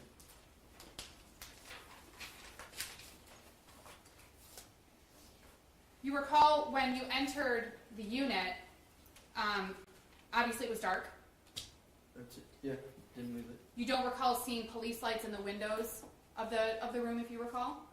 Yeah, ma'am, I wasn't paying attention there, but You were looking at the people that were on the bed, right? yes. In the middle of the room. Yes, ma'am. In fact, when you entered the unit, when you and your team entered the unit, James and Jennifer Crumbley were laying on a mattress in the middle of the room, which we saw. Yes. James was laying on his side, if you recall? If you recall. I mean, it appears to be in the video. They weren't covered with boxes or anything like that, correct? No. There was I think Jennifer Crumbley had a blanket on, otherwise James was completely uncovered. It's safe to say. He slowly rolled over as you all were giving him commands, correct? It looks like that. I think I was paying more attention to Jennifer. Okay. So You don't recall him doing anything that would cause you all to be concerned. He didn't jump up, he didn't start to run, he didn't become combative. None of that happened from what you recall. I would say he did none of that. But as far as our team goes, we're trying to take every caution as it is. You know, we treat every person the same. We come up high, and then their reaction is how we go from. And safe to say, when SRT gets involved, it's typically, and you talked about high risk, dangerous, so you're going into these scenarios already at a heightened level of concern or security or awareness. Is that fair? Yes, ma'am. You don't walk into the situation without all of your uniform on and your equipment and everything else thinking, oh, this is no big deal. No, we don't do that. Because when your unit gets involved, typically it gets involved in situations that are serious. Correct. And you guys are given information about situations that are serious. Correct. You guys meaning your unit. Yes, ma'am. You can hear yelling, if you recall. You hear yelling on the video, and if you know, you later learn that that was James Crumbley. Okay. He wasn't yelling at officers. Okay. Yes, You- ma'am. No, you yeah, recall he that? didn't- Yeah, he didn't seem to be yelling at us. Okay. He was just making sounds. It sounded almost, and if you know, if you agree, it sounded almost like he was in pain. Safe to say. And again, the mattress was in the middle of the room. James and Jennifer Crumbley were on it. Yes, ma'am. They weren't hiding in a corner. No, ma'am. They weren't hiding behind any of the raised countertops that were in there. Nope. They weren't hiding behind any of the paintings that were in there. They weren't covering themselves with blankets. No, ma'am. If you recall, your unit received information that James and Jennifer Crumbley may have a weapon with them. Yeah, so, ma'am, I can't. I don't recall. We just treat as every person that we're going after as if there possibly is a weapon. Now, you all searched that unit and you did not find any weapons. No, ma'am. And you searched both James and Jennifer Crumbley and there was nothing found on them either. Somebody did. I didn't. It seemed like it. Somebody searched them. Correct. Okay.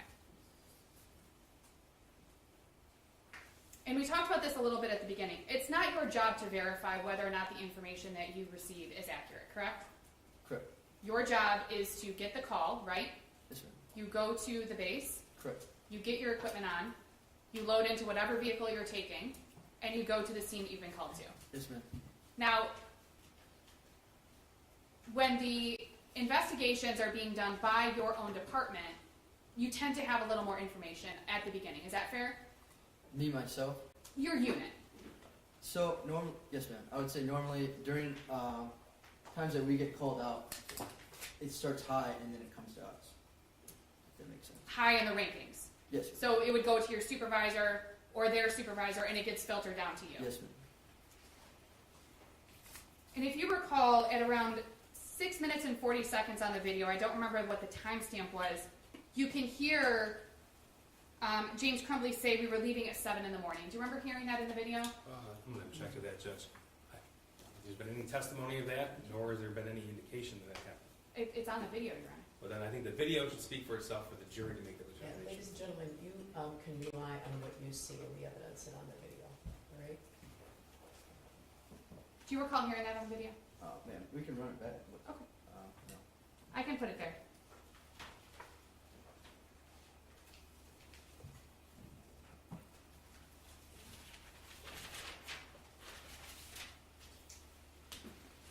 It's at 6:24.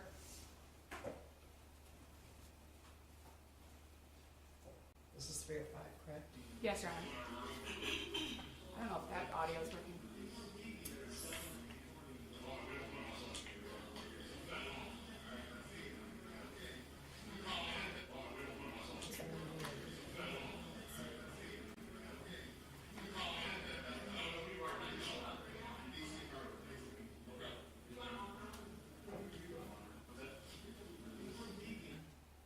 Oh, I don't know, can you hear it from this?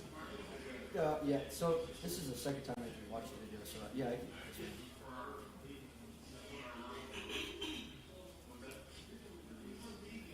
Again, this witness can't interpret what he thinks somebody else may have heard. His camera obviously is 3 people away from where James Crumbley's in the video. The video would speak for itself. It does, she asked if he heard it. And he asked me to play the video back, Your Honor. He said, if you want to play it back, go ahead. I mean, Well, she in did. response to a question of, did you hear that? Okay, so did you hear it? Yes. Thank you. I have no further questions, Your Honor. Redirect. Sir, did you learn that they had active arrest warrants at the time you arrived on scene? I don't recall. I In would order say for the fugitive arrest to occur, you need a active warrant. arrest warrants. Yes, sir. Okay.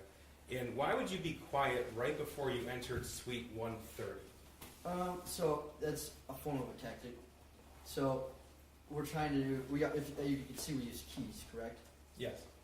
You can have 2 options. We could ram the door, we could throw a flashbang in, cause diversionary, or you can come in and be quiet. It'd be a shock effect that way. So our supervisors made the decision to use the keys, unlock it, and use it as a surprise effect. So everyone being quiet in the hallway, that was intentional as a tactic before you entered this particular suite. Yes. Now the using the RAM, that wasn't a quiet tactic, was it? No. Okay, so the noise level that would have been depicted before those doors were breached right around this suite here would have been much different? Yes. Thank you, nothing further. Briefly, Your Honor? You have no knowledge of your own whether or not James Crumbley heard anything that was going on outside of that suite, correct? No. Thank you. No further questions, Your Honor. All right, you can step down, you're excused. Thank you.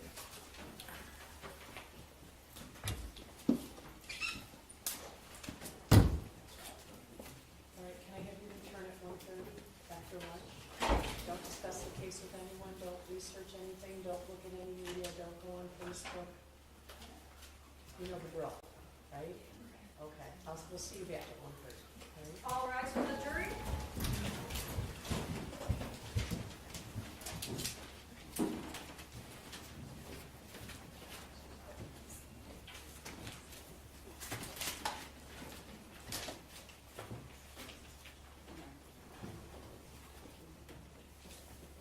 All right, you may be seated. Who's the next witness? Who's next witness? When we approach that finish, Judge? I can just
Thank you, Judge.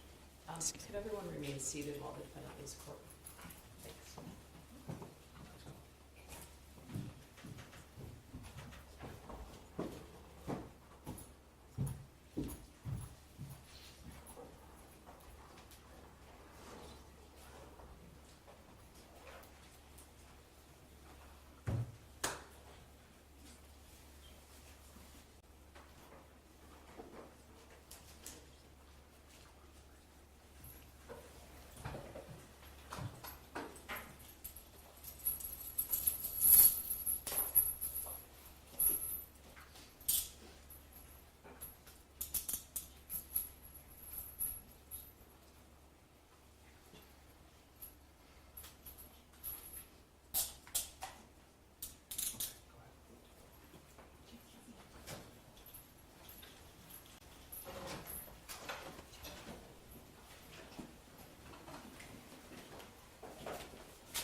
Chang in? Right, he knows I've already. Oh, you talked to him? Yeah. Okay.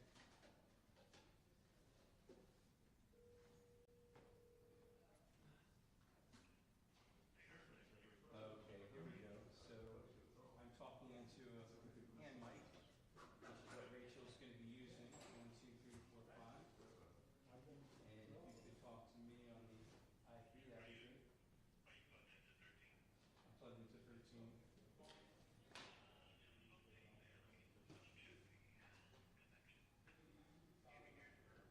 Nope, not hearing you. Let me make sure that I'm in 13. Stand by. 13 is the one that's, I am in. yeah, that's it, that's not it, it's the next one, it's the one right under the blue. I'm in the wrong one. Okay. Stand by. Sorry. All right.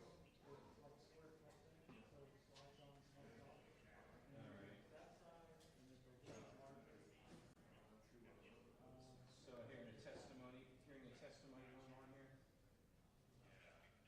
Thank you. Yeah, gotcha. Yeah, I was in the wrong spot. Let's make it. We're not set up with return.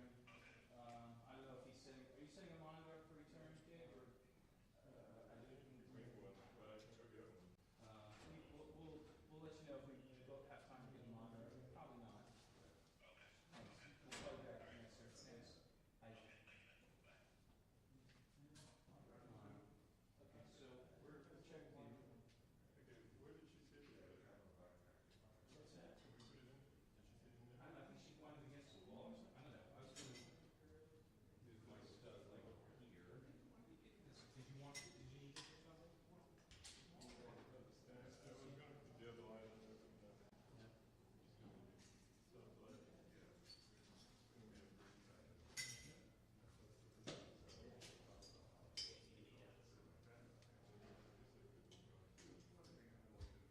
You want to get a monitor, or was like, I don't know if she's referring to something.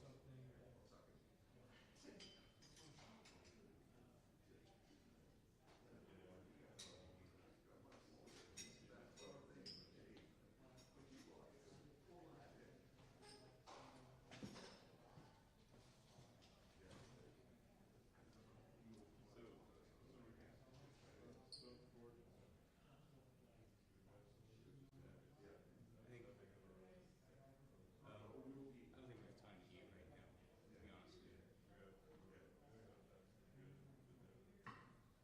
It's your call. I mean, I'm not going to leave the spot here. I'm staying where I am. I'll leave something that I think I have nuts or something. I'll see something. But you want to